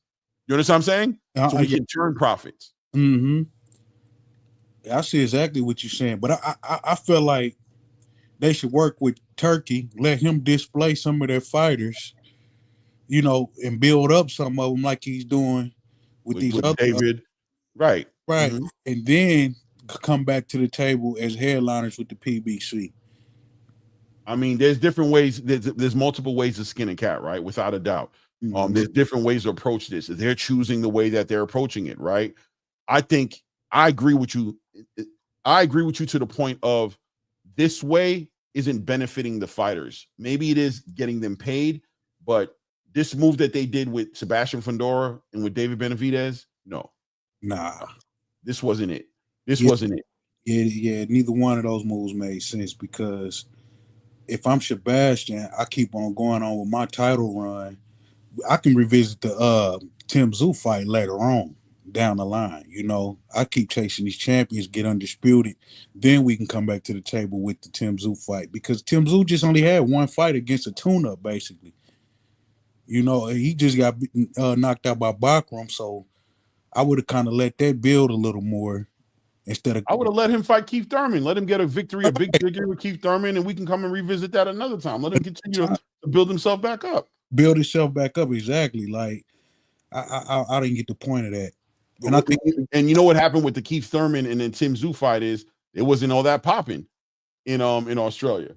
It wasn't all that popping. You feel me? So when they looked at it, they said, damn, the only way it's going to be popping is if we make, I'm telling you, bro, like the only way it's going to get popping is if we make the fight where? In Australia. What happens when a fight goes in Australia? PBC don't run nothing that happens in Australia. That's a no limit exclusive event. They want to be able to bring that fight over into America and make it make sense. And they weren't able to translate that into money. So they broke that fight down, removed Keith Thurman out of there, and brought Tszyu back to the States with a win to fight their American fighter in Sebastian Fundora. Tszyu's deal with the PBC's deal with Tszyu and No Limit is that PBC represents Tszyu in America. Am I right or wrong, Blue? No, you're right. When they're in Australia, that's a no limit situation. The PBC don't get no money off that like that. Sure, they even when they're in the States, right? Even when they're in the state, No Limit puts up the money, but at least they get to they get some of the money, like they get some of the return to have it in the States because that's their agreement. It's the same thing with Monster Inoue. Monster Inoue's deal with Top Rank is a American thing. When it's in Japan, I can't remember the name of the company. Yeah, it's Inoue and it's Tyson Fury. Remember when Tyson Fury was with Top Rank? it was Frank Warren in the UK. In fact, Warren in the UK, right? Yeah, and it was Eddie Hearn and Bob Arum in the States. Yeah, I could look it up, but Do it's you the same thing like you said with Monster Inoue. That's why they're ready to get Monster Inoue in America. They want to get some of that money. They showcase him. They put their name on it. They might get a piece of it to a degree, but for the most part, one of the reasons Monster Inoue stays in Japan is because he don't need to leave Japan. He makes all the money in Japan, and his promotional company gets 90% of the money. So why come over to America and make fights happen in America when I can bring them over here in Japan? Right, exactly. Do you think they trying to get Tim Tszyu, maybe get him a belt like Fundora's a layup to get him a belt? Now we can use that as leverage to make bigger fights with him. They don't want Tim Tszyu to be as successful as people think they want him to be. Because I don't get what they doing with Tim Tszyu though. Like, don't you see how they treated him like he was super expendable by the way they played with him in the beginning about the opening of Amazon? How they had him, how he went from negotiating with Terrence Crawford. I want you to look at the timeline, right? He went to negotiating with Terrence Crawford, which was obviously not going to be an in-house fight, right? Because Terrence was moving on. But Tim Tszyu wanted that fight. He wants those fights, right? So they were trying to figure out how to put that together. So what happened? They X'd Terrence Crawford out once he decided not to renew with them when he didn't get that rematch with Errol Spence. So now they don't want to deal business with Terrence Crawford. So they went ahead and they brought Keith Thurman out of retirement and was like, boom, we're going to put that together for you. It was going to go great, but Keith Thurman got hurt. So remember, they made it a catchweight fight. It wasn't going to even be for Tim Tszyu's title at the time. So now Keith Thurman gets hurt. It throws a wrench in their situation, but at the same time, a blessing in disguise because they were like, we're going to throw Sebastian up in there. They took that belt from Tim Tszyu and never even gave Tim Tszyu a second look to give him a rematch or bring him up doing anything. That man was gone. He was in Australia, damn near homeless, looking crazy in the face. And then what did they do? They complained about it, right? No Limit said, we're going to put up the money. They threw him in front of a damn Bakram. Again, a Murtazaliev who just clipped him left and right, pillar to post, and beat the brakes off of him. And then they sent him back to Australia to go build his brand back up. They're not rocking with Tim Tszyu like that, bro. They're not rocking with Tim Tszyu like that. Yeah, I don't understand what they're trying to do with this dude. Yeah, it's just to keep it in. See, with Tim Tszyu, here's the thing, right? It gets deeper, right? The thing is that they don't want to open the books to other companies. If they deal with Bakram, and other in Turkey on that level, they got to open them books up. Top Rank got to open them books up. You know what I'm saying? Which means they want to create leverage as A sides. Yeah. You know what I'm saying? They want Sebastian Fundora to hold that belt. Exactly. Even when I'll be right back. I'll be right back. Even when they took the time to cross promote and put that fight together with Xander Zayas and Sebastian Fundora, they had second thoughts. Why? Because if Xander Zayas takes that win, if he beats Sebastian Fundora, they lose that leverage. They didn't want that, bro. They pulled him out and said, yo, and they convinced him. They give him a sale talk, right? They sat him down, gave him the sales talk. No, we got something great, even better. Vacate the W. I know, champ. I know you don't want to do it, but you got to look at the big picture. You got to have faith in us. Look, who had your back when you got knocked out by Erickson Lubinson? Then we put you right back into a fight, right into a championship fight. We got this. You got to believe in us, champ. Go ahead and vacate that belt for now. We're going to put you in there with Tim Tszyu, right? And then we got some things we're working on. Trust me, the things we got coming, all that nice talk. The same thing they did to Tank when they had him gassed up thinking he was going to make $240 million, right? Same thing. Champ, we got you. We got this deal with Amazon Prime. Trust me, it's going to be bigger than Mayweather's thing. We're talking about $200+ million. Just go ahead and do what you got to do in this Frank Martin fight. Make it happen. Tank got excited, got in interviews and said, wait till you see this deal that's coming my way. It's going to be bigger than Floyd's deal. Or wait till you see this deal. Then he was so brokenhearted about a hype train crashing into a wall and being derailed. That man showed up to his next press conference 4 hours late, came out and said, yeah, I'm done after 2025, bro. Boxing is full of ish. You feel me? It's all a lot of talking going on, but not a lot of action because Amazon is not like any of these other companies they work with. Amazon's going to be like, yeah, I'm down, man. Oh, you're going to make us a lot of money? Then we're going to make you a lot of money. You just haven't showed Amazon how you're going to make them this damn money y'all keep talking about yet. So Amazon ain't budging. It ain't no budget from Amazon. You still running around tapping the pockets of the billionaires and millionaires that you know, trying to get them to finance fights, right? But you're trying to finance the fights, but you don't have the dance partners to make the fights what they need to be. Gervonta Tank Davis is a cash cow. He does well in the pay-per-views and he does well in the building. But at the end of the day, the big fights that Amazon want to be involved with, the PBC doesn't look like they can finance it on their own. because the pay of Shakur Stevenson, the pay of Lomachenko, and we saw that with Lomachenko, who fell back out of the anyway. You know what I'm saying? Right, we saw at the end of the day that what was the biggest selling point for Gervonta Tank Davis fights was always what? It's going to be his opponent's biggest paydays, right? Mm-hmm. So when they come to the table, they're not coming up for legacy and, oh, it's an opportunity. Nobody wants to fight Tank like it's a pleasure to fight Tank. No, we fighting Tank because of the life-changing money we can get to fight Tank. He's a prize fighter, and he gets everybody paid the biggest amount of money. Right. Once that gets moved off the table, Tank is I told everybody he's a Jerome Ennis. He's a high-risk, low-reward, you know what I'm saying, fight. If you don't pay me the top dollar, then he's a fight that I'm probably going to lose. And it's not worth. Then it becomes not worth it. Like, now I can just keep doing what I'm doing, make the same pay, and win. You know, I don't have to fight him. That's it, right? Mm-hmm. Right? I mean, I think that, you know, it's speculation at best, right? We're not sitting here giving the facts out the books, but I'm just giving you guys the perspective just from the aesthetics and using my critical thinking and my common sense to just give it to you the way I see it. Maybe it's not all the way like that, but at the end of the day, when you got them making moves like they're doing with Sebastian Fundora and what they just did with David Benavidez, you got to question the business model. You got to question and ask yourself, what's the point? Mm-hmm.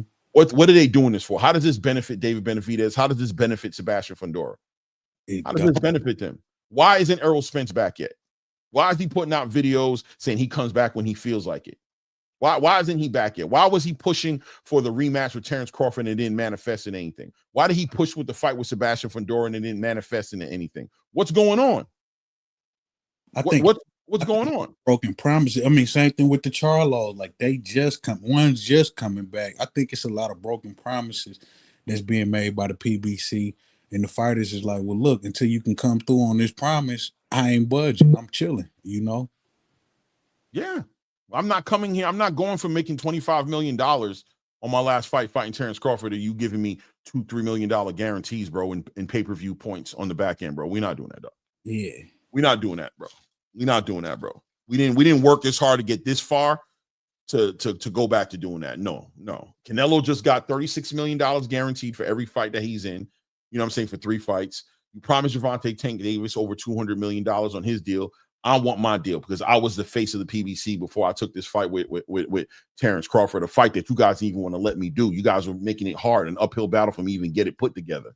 Right. That's why I don't understand why a lot of these fighters are screaming this loyal to PBC stuff when Turkey's giving you the money. He'll give you the money. If I mean, just off name's sake, he paying a lot of these dudes and putting them in there. Now, the dance partner might not be what you want, because you're not taking no tune-ups with Turkey. You taking hard fights, but he's paying you. That's why I don't understand what they trying to be so loyal. You're prize fighters. Being loyal, be loyal to the bag, not to a company that's not even trying to pay you. Like, it don't make sense to me. Yeah, Kingsway, shut up, bro. Ain't nobody say that, bro. You a hype train, bro. Every time you come up in here, bro. When did we tell you that the venue was sold out for Terrence Crawford and Canelo Alvarez? Stop it, bro. I know I didn't say it, so I'm, you know what I mean? I don't remember hearing Blue say it either, but I know I didn't say it. And as far as the venue changing, did it? I'm hearing it's September 13th at Allegiant Stadium in Vegas. That's what I heard. That's the same thing I heard. So did the venue change? Stop it, bro. Stop it, bro. Well, I didn't say it. You said you guys say when Blue get up here, you can confront Blue on that. It is what it is. It is what it is. I don't know. With the topic that we talking about, Kingsway, come on. Because he come in here to fight for Tank. That's why. But he come here to fight for Tank and shoot shots at Turkey. You know what I'm saying? You know what I mean? Somebody lying. Was somebody lying when they said Tank was going to fight Lamont Roach in Houston, Texas? All right. Yeah. Was somebody lying then? All right. You know what I mean? It is what it is. I don't know, bro. You know better than me. I don't know where they're gonna fight at. It is what it is.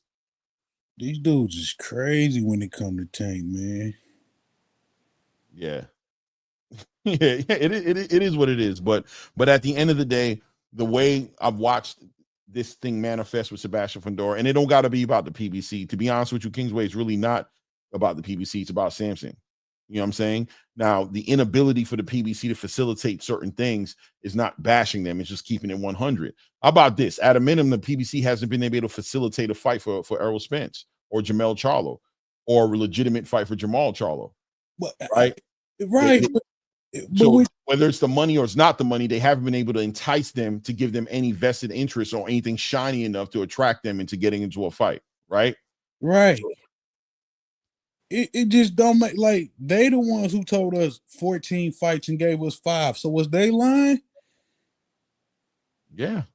Like, come on, dude. Like, nobody got to sit up here and make up stuff on the PBC. This is their stuff that's coming out. It's not true. Like, and it's not about it being a black company. It's about a boxing company. I don't got time for all that nonsense, bro. I don't got time to sit here and tap for the PBC as if Al Heyman's my uncle or something and paying for my mortgage or feeding my family or doing it. I don't got time for that nonsense, bro. Yeah, I don't care about all that, man. Y'all, my business. They take it there when they know that it's not even something legit that they saying. Like, you know, the PBC is being full of BS, though, whether it's a white man or a black man running that company. Like, right now, you got Lou DeCubas stepping up, talking for the handling the PBC. Al Heyman been chilling. You ain't heard from him in years. Don't even know what he looked like right now. Wouldn't recognize him if he walked past you in the mall right now. And then you got Samson Leakowitz speaking on behalf of the PBC on the PBC. So what are we talking about? All this black nonsense. Ain't nobody trying to hear all that, bro. It's about the fights happening. That's what I'm here to see, man. I'm here to see the fights happening. You either doing it or you're not doing it. And I ain't mad at you if you ain't doing it, but I ain't gonna sit here and talk about it like you're doing it when you're not doing it. I ain't got time for that nonsense. The man in the comments talking about Shakur on the undercard and this and that, with Shakur getting paid a healthy bag to be on the undercard. Yeah. A lot of them dudes on them undercards for Turkey is getting paid real healthy. So they don't. The last time I checked, Rich, the ring ambassadors, the last few ring ambassadors have been Shushu Carrington, Abdullah Mason, Keyshawn Davis, Devin Haney. You know what I'm saying? Mm-hmm. Terrence Crawford, right? Mm-hmm. That's the last time I checked. That's what was going on over there. Putting on, and I'm just keeping it American, obviously, because I won't go into Martin Bacoli, right? I won't go into the Daniel Dubois. I won't go into the Derek Chisoras. I won't go into the black fighters who have been benefiting off of what been happening with Saudi Arabia, because a reason I won't go into it because it don't matter. Nobody's studying none of that nonsense y'all talking about right now. Yeah. You know what I mean? Yeah. I don't understand the what is it, the promotion banging anyway. That's ridiculous, dude. Like, who cares? Like, I want to see the fights. I don't give a damn if they fighting on PlayStation promotion. I want to see the fights. I don't care about all that. Like, and shout out to everything they did, Kingsway. Shout out to everything they did. Nobody's mad at it. Nobody's, you know what I mean? This is just honest journalism, right? Speaking on what's going on, current events for what it is. You guys have a problem with the truth or with reporting on what's going on in the current space of boxing.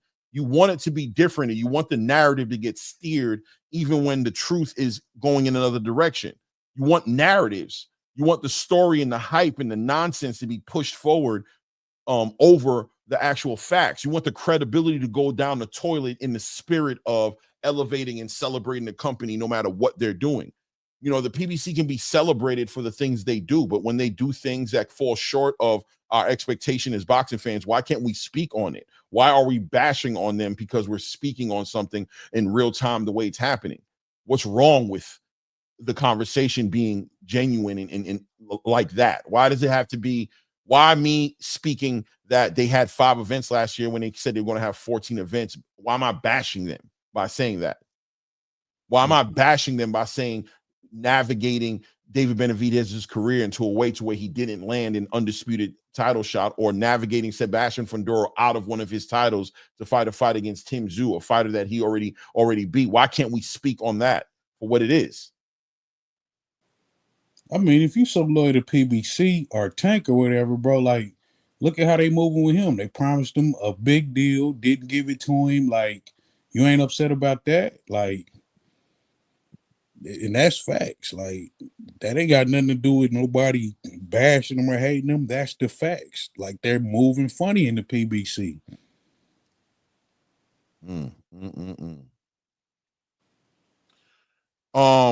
nobody's speaking that we know are facts. We speak on what we're speculating on. I told you it's a speculation.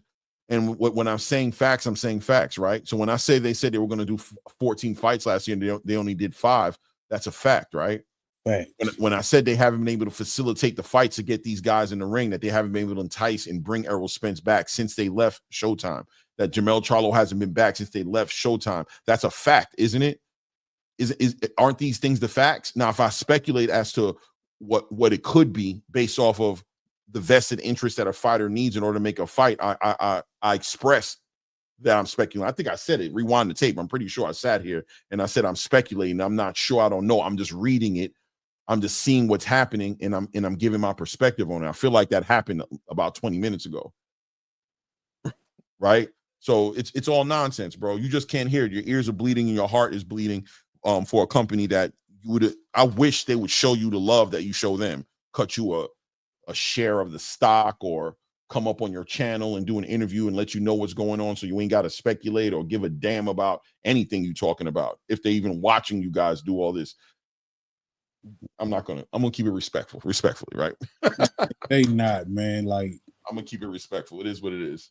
Y'all gotta stop this, man. Like, y'all coming at Turkey for just trying to make some good fights. That blows my damn mind right there. Like, I don't get that at all. Y'all don't like this man because he's trying to make fights. And it's fake. It's fake beef between the PBC and Turkey. It's fake. It's not real. You guys created it. The PBC doesn't have this stance that you guys have.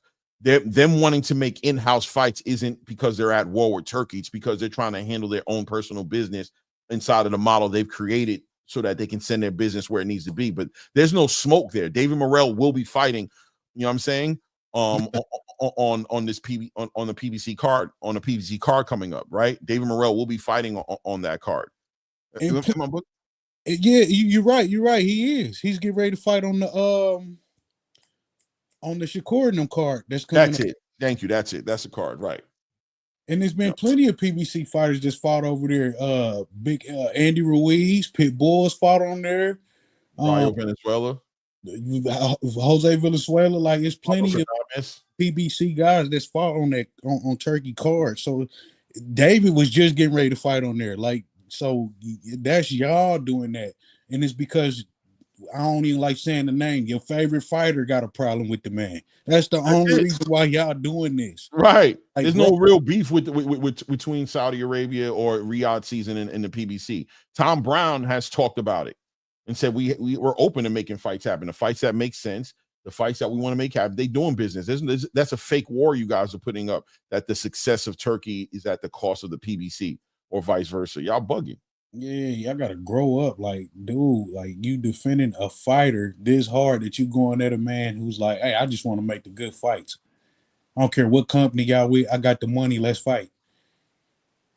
Well, he don't like him, so I don't like him. Like, grow up, bro. Yeah, it is. It is what it is, man. It's okay, bro. I understand. You know what I mean? It's a loyalty thing.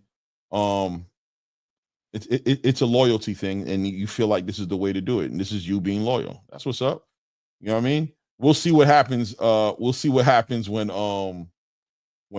some big event happens, and then at some point or another, or if Tank says, "Hey man, Turkey's cool, man. I'm gonna work with him, bro. We get into this bag," and then all of a sudden, finally, Turkey's woke up. Yeah, you know what I mean? Finally. He's finally figuring it out, man. Now we can rock with Turkey because you got the go-ahead from your master, from your cult leader, who don't even know he's your cult leader. He don't even know it.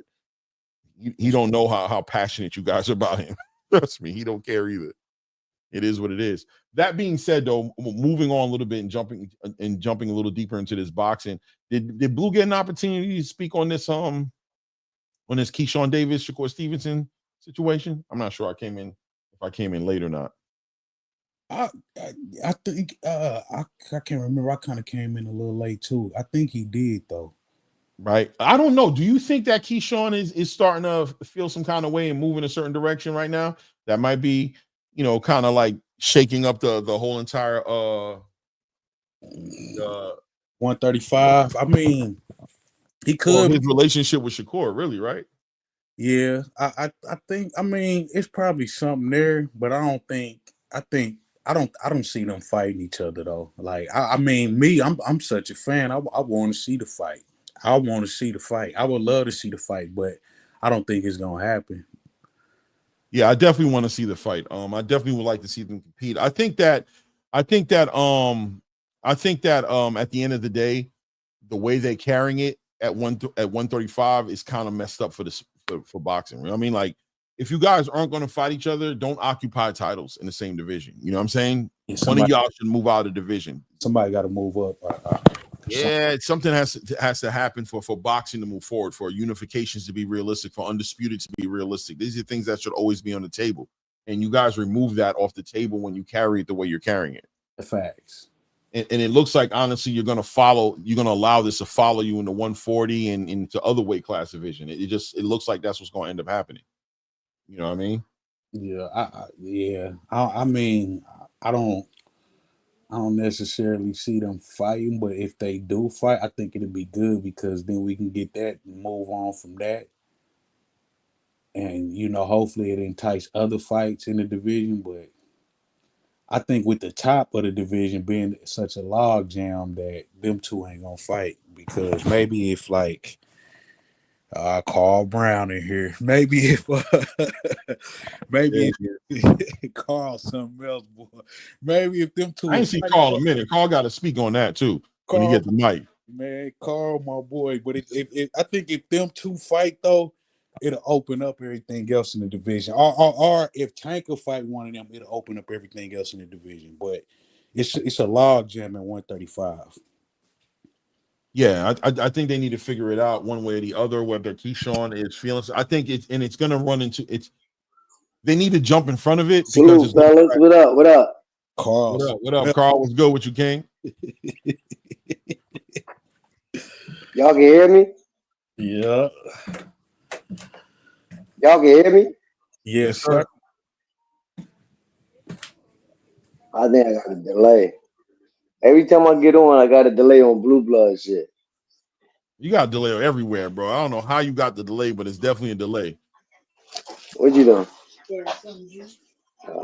What's up, Ray? But yo, y'all can hear me? What up, Clay? I don't know, man. Yeah, we hear you, Carl. What's going on, bro? Every time I get on Blue Blood, my every time. Because they I can get on everybody else, and I don't be having no problem. Soon as I get on. It's the internet. They know you be lying, so they trying to cut you off. I'm gonna go back out and try to come back in. All right. Carl something else, man. Yeah, Ray is crazy. Yeah, mommy sleep.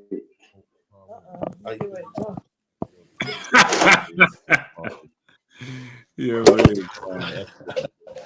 This joint buffering. Yeah, you might as well pull him down. Let him figure it out. Yo. Anyway, I'm glad y'all got off that conversation with the drowning club over there. You know what I mean?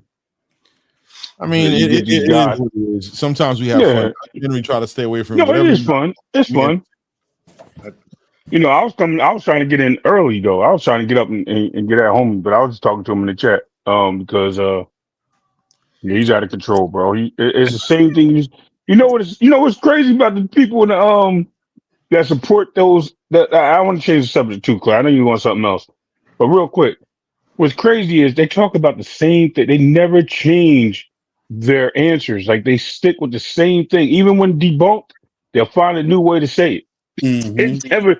They never figured out anything new. They just, oh well, this is what happened last week, so I guess I'll say it happened this week.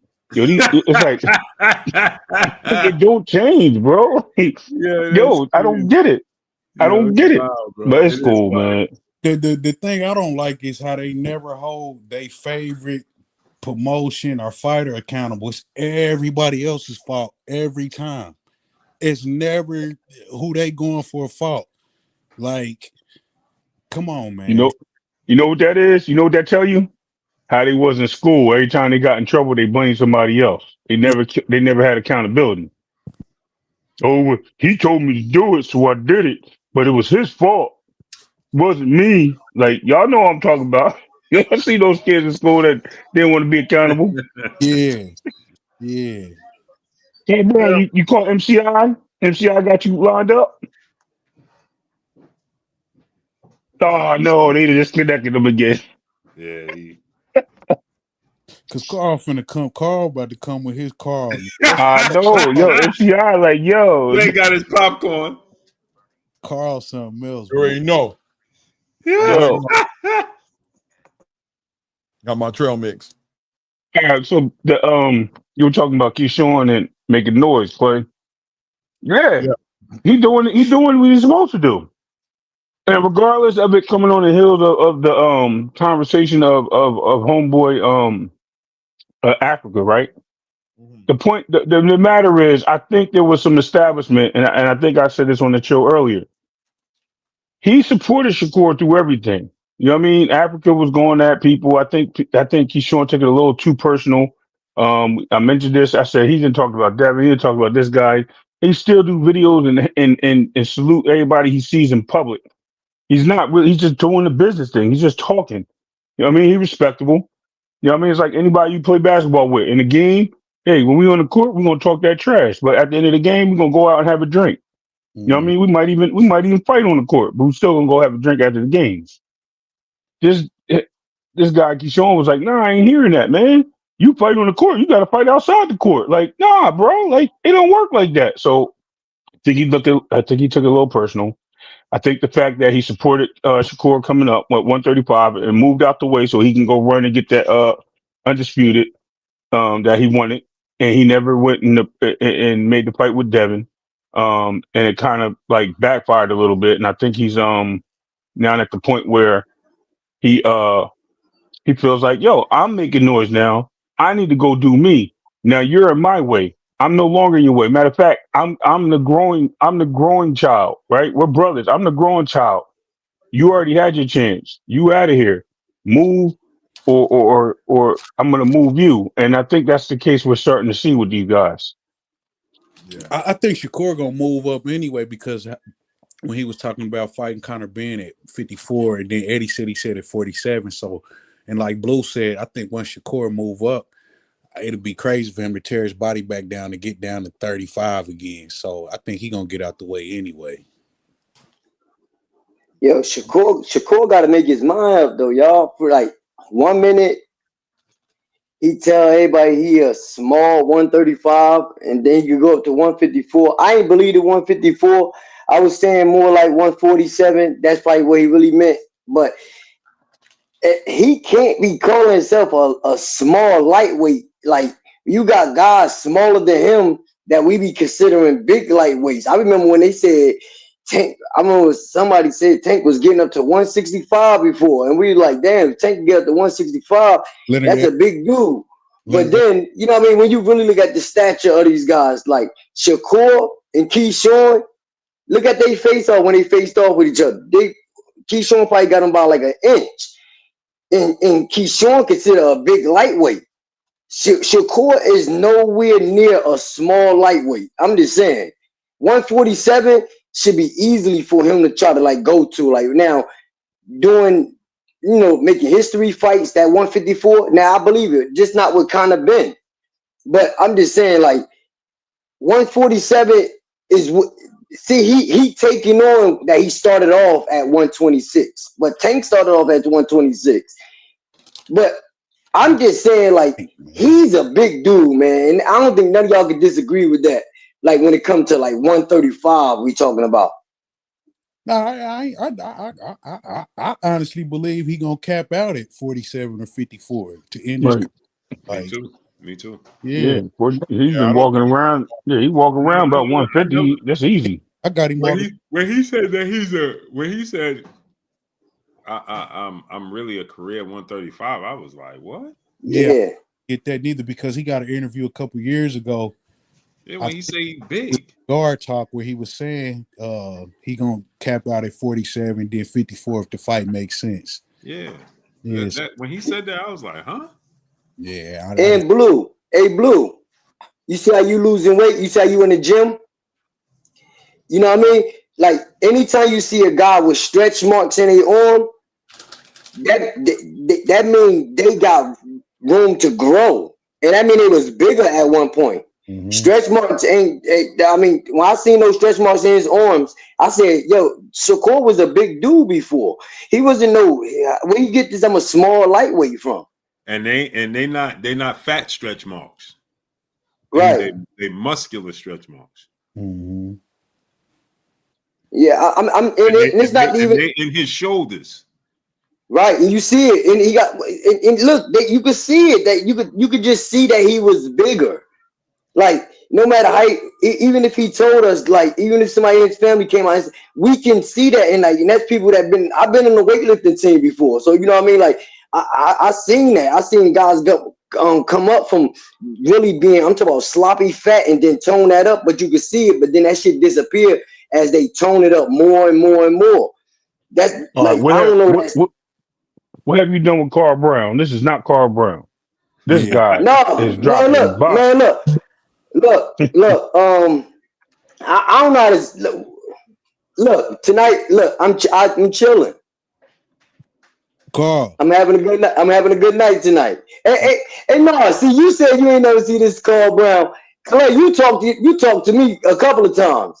No, I've seen you be like this. Like, you know what I mean? But I ain't going front. I am taking a turn on like this boxing thing. Like, I'm really not putting my input on nothing no more. Like, because it is gangs out here for real. I grew up loving the sport, and I remember me telling I think it was you, Blue Blood. I don't know if it was, but I remember me saying this like my last time. My feelings, like really, I remember this. My feelings was hurt, and I wanted to cry. When Roy Jones got knocked out, I remember I could tell you where I was sitting at and everything. And then I would start realizing, like, yo, you know what? Like, man, another one. I ain't going front. I ain't going to hold y'all. Like, still, matter of fact, I ain't even going to say another one. It just, I really, really fuck with this fighter. My bad for cursing, Blue. I really mess with this fighter. Like Earl, I like him before this even Terrence Crawford thing started going on. I liked the way he was fighting, and I was like, oh, I'm a fight, because I always did that in boxing. I said, I want to pick a little young fighter, and I want to start following them, and that's how I kept on following boxing. And Earl was one of those fighters that I really paid attention to when he first started boxing, and from the first fight, I was like, I like his style, and then I started seeing like how he was breaking. That was my thing. Like, I was no big fan of Floyd. I was no big fan of Floyd. This how I can see if you really turn. Watch this, Blue. Who won? Roach or Tank? Who won? Who won that fight for real? Roach or Tank? Look. And I'm gonna say this in Blue. You know, on BFTB. Before the fight, I was on his channel. They was asking me, how could the fight go? Just before the fight started. Ask BFTB. He'll vouch for me and everything. I told him what Roach needed to do, even to win the fight or just to even hang with Tank.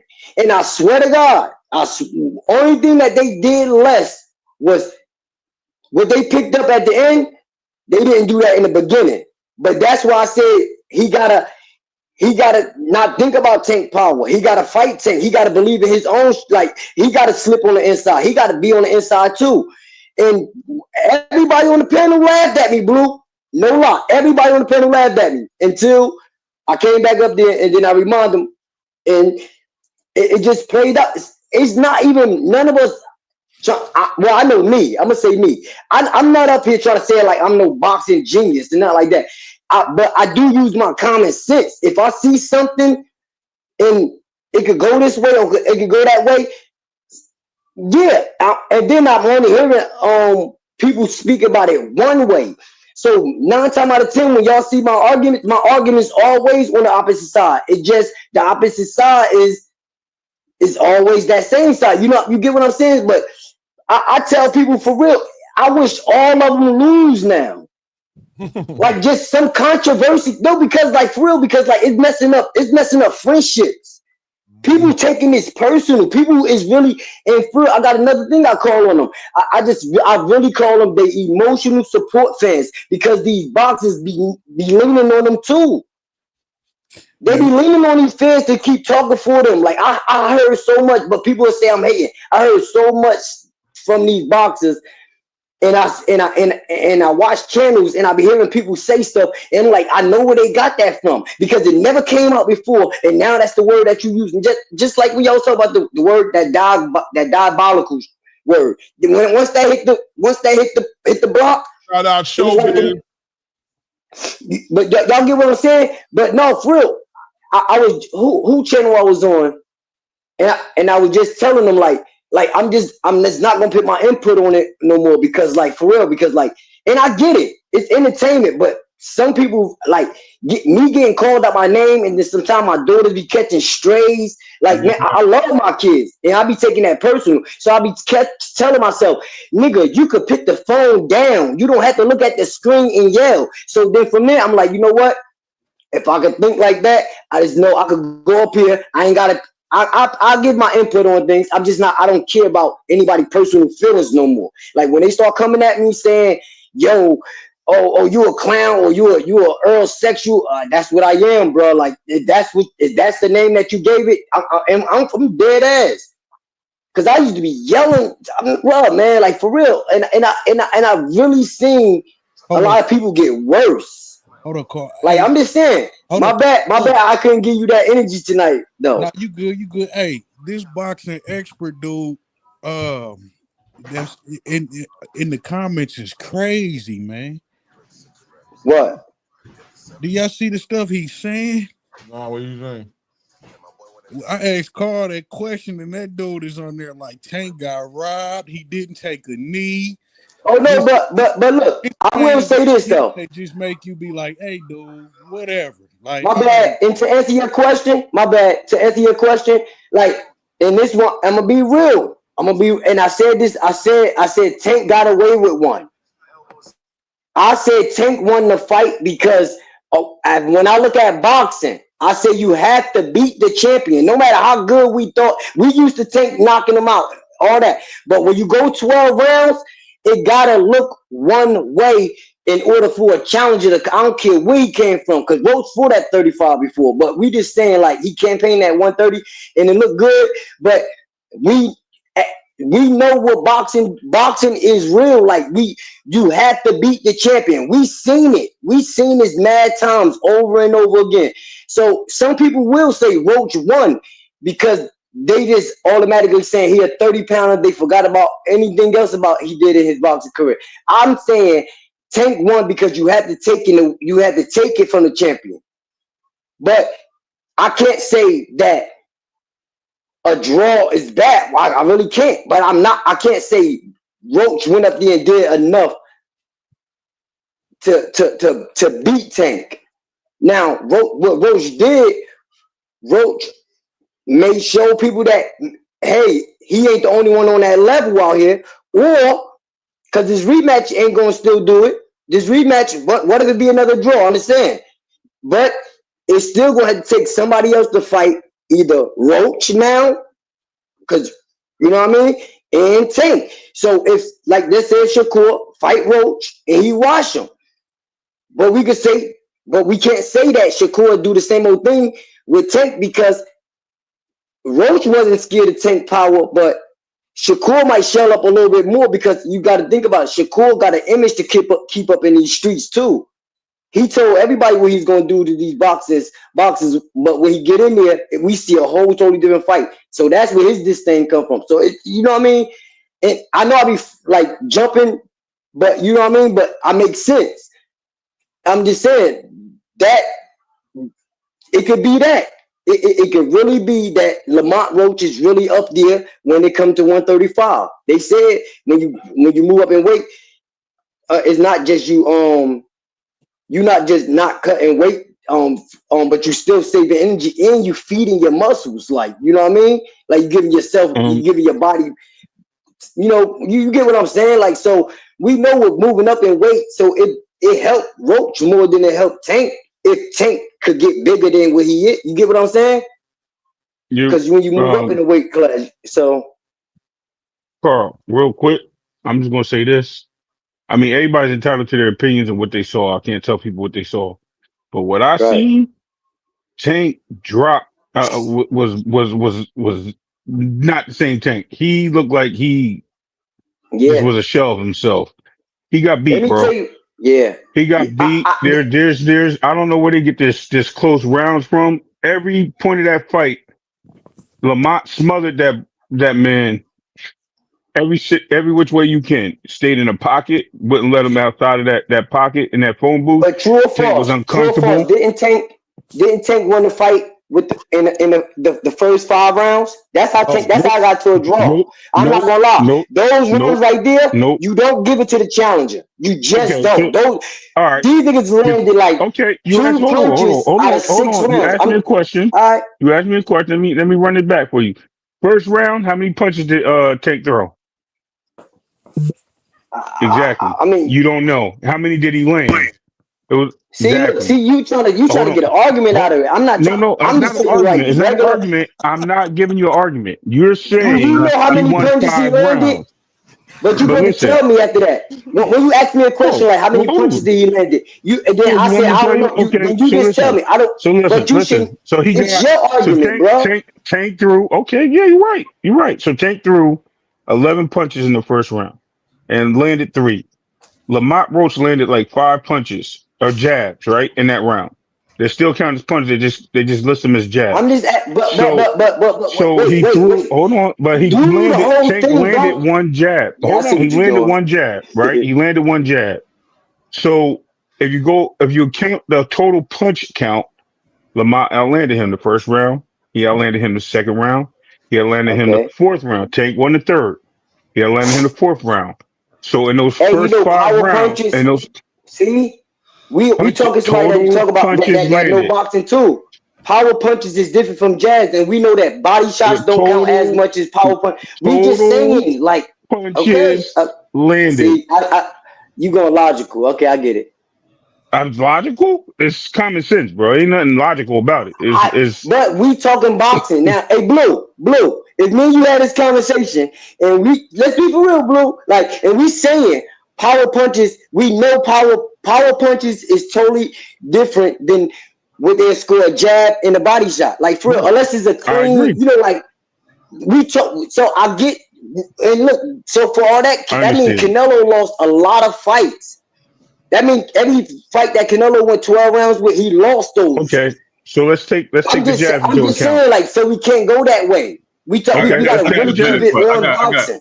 I got a better question. Let's ask this, and then we're gonna get out of here. But yes, sir. let's ask this question. Let's go around, Clay. Who y'all think gonna win the rematch? And There you go. is Lamont Roach able to duplicate what he did, or because this is what I'm gonna say. I'm gonna say this, then I'm gonna let Clay go ahead and go around the room. But I want to say this real quick, right? To me, and y'all can tell me if I'm wrong, the element of surprise is over for Lamont Roach, right? Now, and I think personally, you're gonna get the best version of Tank. Now, maybe Lamont Roach got his number. You know what I'm saying? Very possible, right? But I think this we didn't get. I always thought we was going to get the best version of Roy Jones in a rematch with Tarver, but we didn't get to find out because he got clipped so early, right? Right. But I think that we're going to get the best version of Tank, and I'm curious to know your thoughts. This might be Tank. What's the word I'm looking for? This might be Tank legacy.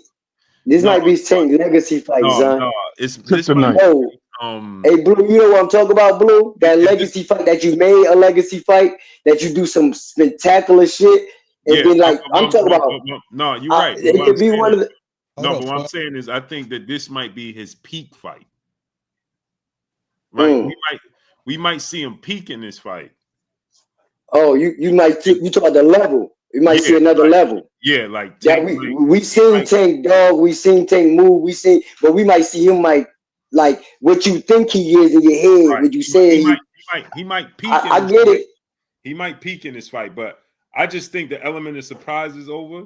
I think you're gonna get the best version of Tank, and now the pressure for Lamont Roach is going to be different because now you got guys like Stephen A. Smith and Ryan Clark and all these people that now are aware of who Lamont Roach is, and they're expecting Lamont Roach to duplicate what he did. And now the element of surprise is over. Now the pressure is going to be different because the world's going to be like, all right, bro, now we expecting you to do the same thing. And it's going to be pressure on Tank because the pressure is going to be, did you have an off night or do this dude got your number? You know what I'm saying? But go ahead, Clay. I think that this fight is going to be a better fight than the last fight. I think you're going to see Lamont Roach let his hands go a lot more. I think you're going to see Tank let his hands go a lot more. What I'm expecting to see from Tank is I'm expecting his punch output to be more. I don't think he's going to wait like he did in the last fight. I think that's going to be interesting to see because we're not used to seeing him be first like that. And I think he's going to make that. I think that he's going to be first in this fight. I think we're going to see him be first, and that's going to be interesting to see how Lamont reacts to it. But I think the surprise thing, I don't necessarily agree with the surprise thing because I think these guys have enough. They know each other. You know, that was one of the elements that came into the fight. That was one of the intangibles, that these guys had that history with each other and that there was an understanding of how each one was going to come at each other. So there was reservation there. So what we're going to get, I think, is an all-out fight and not even a boxing match. I think this is going to be a straight-up fight. You know what I'm saying? I expect Tank to win the fight. I think Tank wins. I think it's going to be an entertaining fight, but I don't think it's going to be a boxing match. I think they're going to throw that out to the side. You know, they might take the first 2-3 rounds max to kind of feel each other out. But after that, I think they're going to fight the living crap out of each other. I think Tank is going to try to maybe apply some of that, some of the tactics he did with Frank Martin. But I think the difference that we're going to find is that Lamont's not going to run around the ring and try to escape Tank. And I think that's going to turn it into a straight melee. And I think it's going to be one big winner in the ring. Well, I think it's going to be a group of winners that night. I think the fans are about to scream like a mug that night. We're about to see them go to war. I think if it can go two ways. If Tank is focused and boxing, not looking for the knockout and let it just come like that. But I think if Tank head ain't into the fight, I think Roach can step on him this fight. But I think all in all, it's going to be a more entertaining fight than the first one. And Tank know he got a lot to lose on this fight. If he lose this fight, like it's not going to go too well for him because of what he was built up to be. So I think we're going to get a real good version. I think his head will be into this fight. But I also think Roach knows that Tank is going to come with his full arsenal. Like, he's going to be tank this fight. So I think that's going to make it even better because his defense is going to have to step up just as much as, you know, his offense, as much as his offensive output is. So I think he can go either way, but I got Tank edging him out only if Tank is being Tank. Because it's levels. I don't think Roach is on that level. I think that night, like I said, Tank maybe wasn't just being Tank, but we gonna see. Yeah. I think Tank showed me something before the fight that I don't think nobody paid attention to, and everybody know. I'm just speaking like what I really saying. You know what I mean? So nobody can't say I'm a Tank. Well, I'm not a Tank fan. I'm just speaking on something. Look, Tank showed me something, and I know we all want to laugh at Keyshawn Davis and Shakur Stevenson and saying about the friendship. Now that's something that they didn't want to do, like fight each other. They said they didn't want to see each other. Well, anyway, when Tank realized Roach's mother was in the house, no, for real, like when I seen Tank turned to this too much of respect type dude. For real, he turned to this too much of respect type dude. I'm not saying he didn't go in there to kill or to win that fight or even to knock Roach out. I just think the way he had that Ryan Garcia fight set up on the back end of Hector Garcia, he had this Roach. It was a cherry pick going wrong, and I'll say that. He thought he was gonna, for real. I'm not saying he didn't take Roach serious, but I don't think that he took Roach serious. Like, I hate you. Like, he didn't show no signs of that in the press conference, no nothing. And then when he seen his mother was in the house, and then he really folded. He folded, like, and then even when his facing off, he's shaking his head. I know that. Y'all know what that mean. Nope, you ain't getting under my skin. Nope, that ain't gonna work. That's what I think when he was shaking his head to Roach. And I felt like it was just like some heart in that. And then, but the fight, this rematch, I'm sorry, I think it's gonna be an early night. And it's no cap, no. I think it's gonna be an early night. I think probably something like around 6, 7, for real. Like I won't be surprised to make the night even more spectacular that this happened in the 9th round. But I just think it's gonna happen. Tank gonna get to him, and I think this Tank that y'all talking about, that gonna come back out focused. I just think he just not gonna have no respect for Roach. He gonna carry everything that Roach, like the press tour, all that at the end, saying that he tried to bite him. I think everything he like F him now. Like, I don't think it was like that. And that's the better way I could put it. I don't think it was F him the first fight, but I think it's F him, and I don't care what nobody in his family feel about me. It's like that now until after the fight, and then I think they're gonna hug it out, and they're gonna be a big old parade. And that's what I think. I could be wrong though, but that's what I think. I don't think he took easy on him, Carl. I don't know about that. I'm gonna give you this.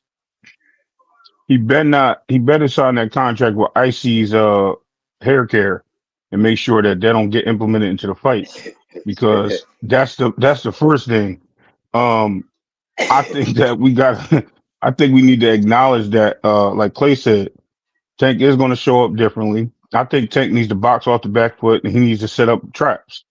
If he tries to engage, which I feel he's going to go out there and try to show who he is right away, that might be more detrimental than helpful to him. Lamont Roach is definitely living on this hype train, and that's going to be his issue. Going in the ring, and maybe if he's not concentrating or focused on what took place, and he tries to fight that same game plan, that's going to be his issue. I do have Tank winning this fight, with a stoppage, but that's only if Tank is able to implement and change some things in the fight. If he continues to try to fight in that pocket with Lamont, it's over. Lamont wins easily, and I'm telling you now, and the hair grease or not, he going understand. So, I mean, that's what I do. I land my plane. I got one more thing I want to add. I think Tank gets a haircut. Me too. I was gonna say that. I think you said that on your channel too, Clay. I said, you know what? I would not be surprised we see young Tank come out. Like, I won't be surprised. I won't. Because you gotta think about it. At this level, no matter how much we want to say that you know, the grease, like, I mean, the grease wasn't a problem. But what if it was, and he just like, you know what? I'm making sure, like, like, if he come out with a haircut, I'm like, yo, he doing everything I say he gonna do. He doing everything I say he gonna do in his rematch. Well, let me say this, right? If he ain't gonna cut his hair, let me tell you why. If he cut his hair, that removes the excuse. And if you cut your hair and you go in that fight and you lose, that's what you gotta live with. Yeah, he ain't cutting his hair, no. Because but Blue, he had to live with that. You cut your hair, that's you. If you cut your hair, that's telling the world that was the issue. But he said it. No, yeah, but no. If you cut your hair, you're gonna say that's sending a message. This is the reason I ain't win. Mm-hmm. So you go in there and you cut your hair, and it's the same results. But that's what I'm saying. That's something he's willing to live with. Hey, let me say this though, real talk. Shout out to Soul Glow. platform, that was a bullshit excuse. Like he can hang. I don't give a Yeah, it was a terrible excuse because, Right. like I said, I happen to have the same exact hairstyle, bro.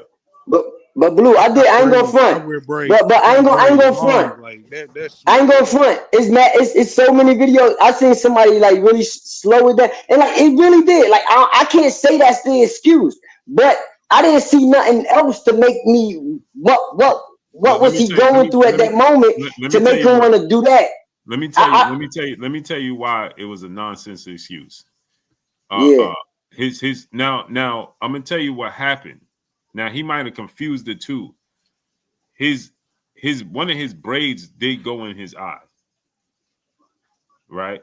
So maybe he confused that with the whatever. Yeah, right. Because when you look at it, one of his braids definitely went in his eye, right? But yeah, to say the hair grease is just nonsense. Let me tell you why. I got the same hairstyle. My hair's longer than his, right? And I'm active, right? So I a couple of weeks ago I got all my hair twisted, like similar like Jalen Brunson, right? Mm-hmm. As soon as I finished, I went right to the gym, right from there, and my hair was twisted, so it was even more, right? I ain't have no issues. There ain't no grief. I'm talking. I went from the chair, got in my car, and drove directly to the gym. Which means you were sweating and everything. And just so people know, because people might say, "Oh, well, I got on the Stairmaster for 30 minutes. I got on the treadmill for 25 minutes, and I did a mixture of legs and back, 2 massive body parts, right? And guess what? I ain't had no hair grease in my eyes. Oh, grease. And I ain't had no hat on because I had my hair twisted up. But also like real. And Denzel said you had a do-rag and a headband on. I don't see the two. I don't see the two matching though, Blue. But look, I want to say this though. It's cool. But Carl, real quick. Oh my bad. Go ahead. 100 fights where boxers done had blood in their eye, sweat in their eye, swollen eyes closed, and they still kept fighting. So even if it was grease that caused them to take a knee, that's still bullshit. Let me tell you why I think it was something. The reason why I think it was something, we all did this, man. We all did this before. When something in your eye, you look into space, and I seen this clear as day. You look into space because you want to make sure that you ain't tripping. Like, and when I seen that in the ring, and when I seen that, I said, "What the fuck you look at?" But I'm like, "Oh, I get it." And then once he said that, that's when I said I get it. And I'm just saying, like real, regular, logical shit that happened in real life that what people do when they try to. You know what I mean? Like, I think when I looked at it again, one of his braids, when he turned, it did go in his eye. But here's the thing: when he went to the corner, right? They ain't even wipe his forehead. They ain't wipe his eyes. Yeah, I don't know. I got my hair done 2 days ago. Yeah, yo, like killing that. Ain't no way you got your hair done 2-3 days ago and the grease stripped in your and eye. The grease is in my eye. Yeah, you got an activator? Come on, bro. No, I told you what he had, bro. I didn't see nothing worth going down though. That's why I was like, and then the look into space, like to make sure y'all know that look. Y'all know what I'm talking about. Like, but let me tell you what. No, it's a read. Listen, when your braid go in your eye, like, because I have had that, right? Your instant reaction is and I ain't even fighting, but your instant reaction is to be like, "Yo, what the?" Because you know what I'm saying. It's like something is you know what I'm saying? Because remember, they put the rubber bands on the tip. You know what I'm saying? No Diddy. Pause. Pause. You know what I'm saying? And you know what I'm saying? No, I'm talking about like I'm talking the instance. He broke. The only thing he was a little mentally broke at that point. Oh, for sure, he was frustrated. That's what I'm saying. I think at this time, I think yo, if anybody can use the excuse of a nigga being lost, at the moment of time, like I was saying that then, like I ain't gonna lie, because at first I didn't get until I heard about I ain't gonna front. Everything came to me late, but no lie. Before that, I'm like, you slipping, but you not. You slipping. When did you do this? Like, I'm like, and then he just kept backing up, and then I'm like, yo, this nigga's in space. Like this nigga is gone somewhere. And then when they ran to the corner, I ain't going front. I said, yeah, that's a drop. But then when he never been in a fight with somebody. I can't. Nobody can refute that would have been kind of a drop. Like nobody can't say that. His power. There's no ifs, ands, but about it. His power didn't affect Lamont Roach. Lamont Roach was in the pocket with him. Everything he did mentally, Lamont Roach was there. That he met him on every level. Like, and that's where Tank was cracking. But let's get out of here, man. I gotta get out of here. Yeah, sure. He's getting animated. Hey, Blue. Hey, Blue. Clay, you going live tonight, Clay? Hey, Blue. I don't know if you can do it, but like for real, I'm still blocked on your channel. Only reason I jumped on because I seen a link. Like I don't know what's up with it, but that's YouTube, bro. YouTube is Yeah, I got a dude named GM blocked on my channel. I can't figure out how to unblock that dude from nothing. They don't even give you I don't have the option to unblock you. Yeah. Word. No, but yeah, because I was like, I ain't gonna make no. I be hearing people making other. Look with Tay Brown. They blocked her on my channel. She had to make a whole nother account. I didn't block her. She was a moderator. Everything. I ain't. Yeah. I was a moderator on yours before too. Yeah, they blocking you, Carl. You block. We blocking you, Carl. Yeah, right. Block. Nah. No matter what, y'all can't even throw me on the side though, because I be defending everybody. Nah. It's just this is the games that they. If you say something in the chat that they deem to be against their community guidelines, I ain't gonna front. Yeah, I had some harsh words for you back in the days, Blue. So that might have been. Yeah, that probably was it. Because I ain't gonna front. I had some. I never repeat it's those not words. even that. It's a flag word. Something that you said. Right. Yeah. That flagged them. You know what I'm saying? That made them. It might like it's typically race. You know what I'm saying? Because they send me the same. Oh no! I wouldn't do nothing. Like I'll call you mother effer or something like that. Like but even that is like it's not. That's not. Those are not code words. So they might have mistaken you. They might have mistaken you for because it's just nasty work, bro. They do it to me as a content creator. I'm sure. And plus, once I get around to it, I just make me another one. I just don't be wanting to, like, even when I made this YouTube, like it was about a mistake. I was just messing with my phone one day, but you know what I mean. But I'm gonna make me another one, and it's nasty work, bro. Sometimes I'll put up a video and put words in the title, and a week later they'll be like, "Oh, this is flagged, this word," and like, bro, it was a week ago. Like, I don't even remember what you're talking about. But hey, yo, did Deontay Wilder fight get canceled or something? Nah, he in camp. He just knocked out 2 sparring partners yesterday. Oh, I was like, man, what's up, my nigga Deontay? All right. Carl, Rich, Clay, Blue, salute. Catch y'all later. I know Blue trying to get off, so I ain't gonna hold you. Appreciate you. Peace, my brothers. Salute. Yeah. All right, man. Peace. Salute.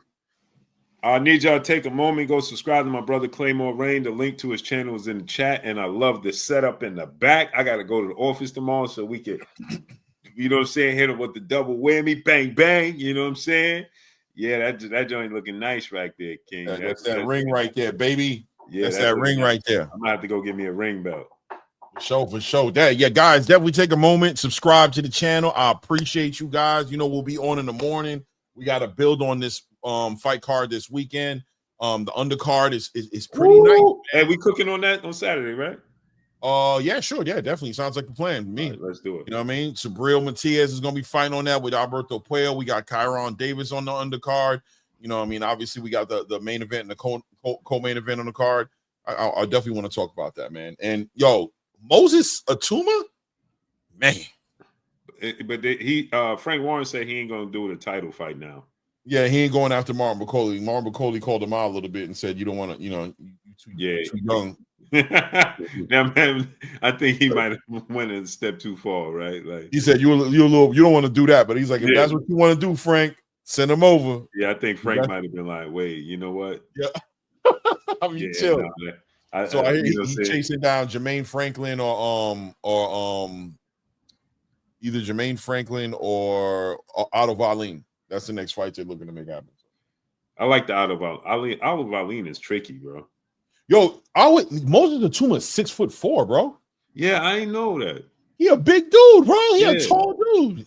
You know what it is? Because we dealing with super heavyweights. Right. When you talking about Tyson Fury and Philip Ergovich and all these dudes. Even Usyk is 6'5". Right. But listen, man, Moses, man. Yeah. I gotta see more though. I ain't gonna act like that. I gotta see more. That's why I'm pumping the brake. I don't want to. I'm trying not to because I'm excited about him. Right. You know what I'm saying? But I'm like, I don't want to get disappointed, bro. I know. I just want to give him some time, but he looked really good this weekend.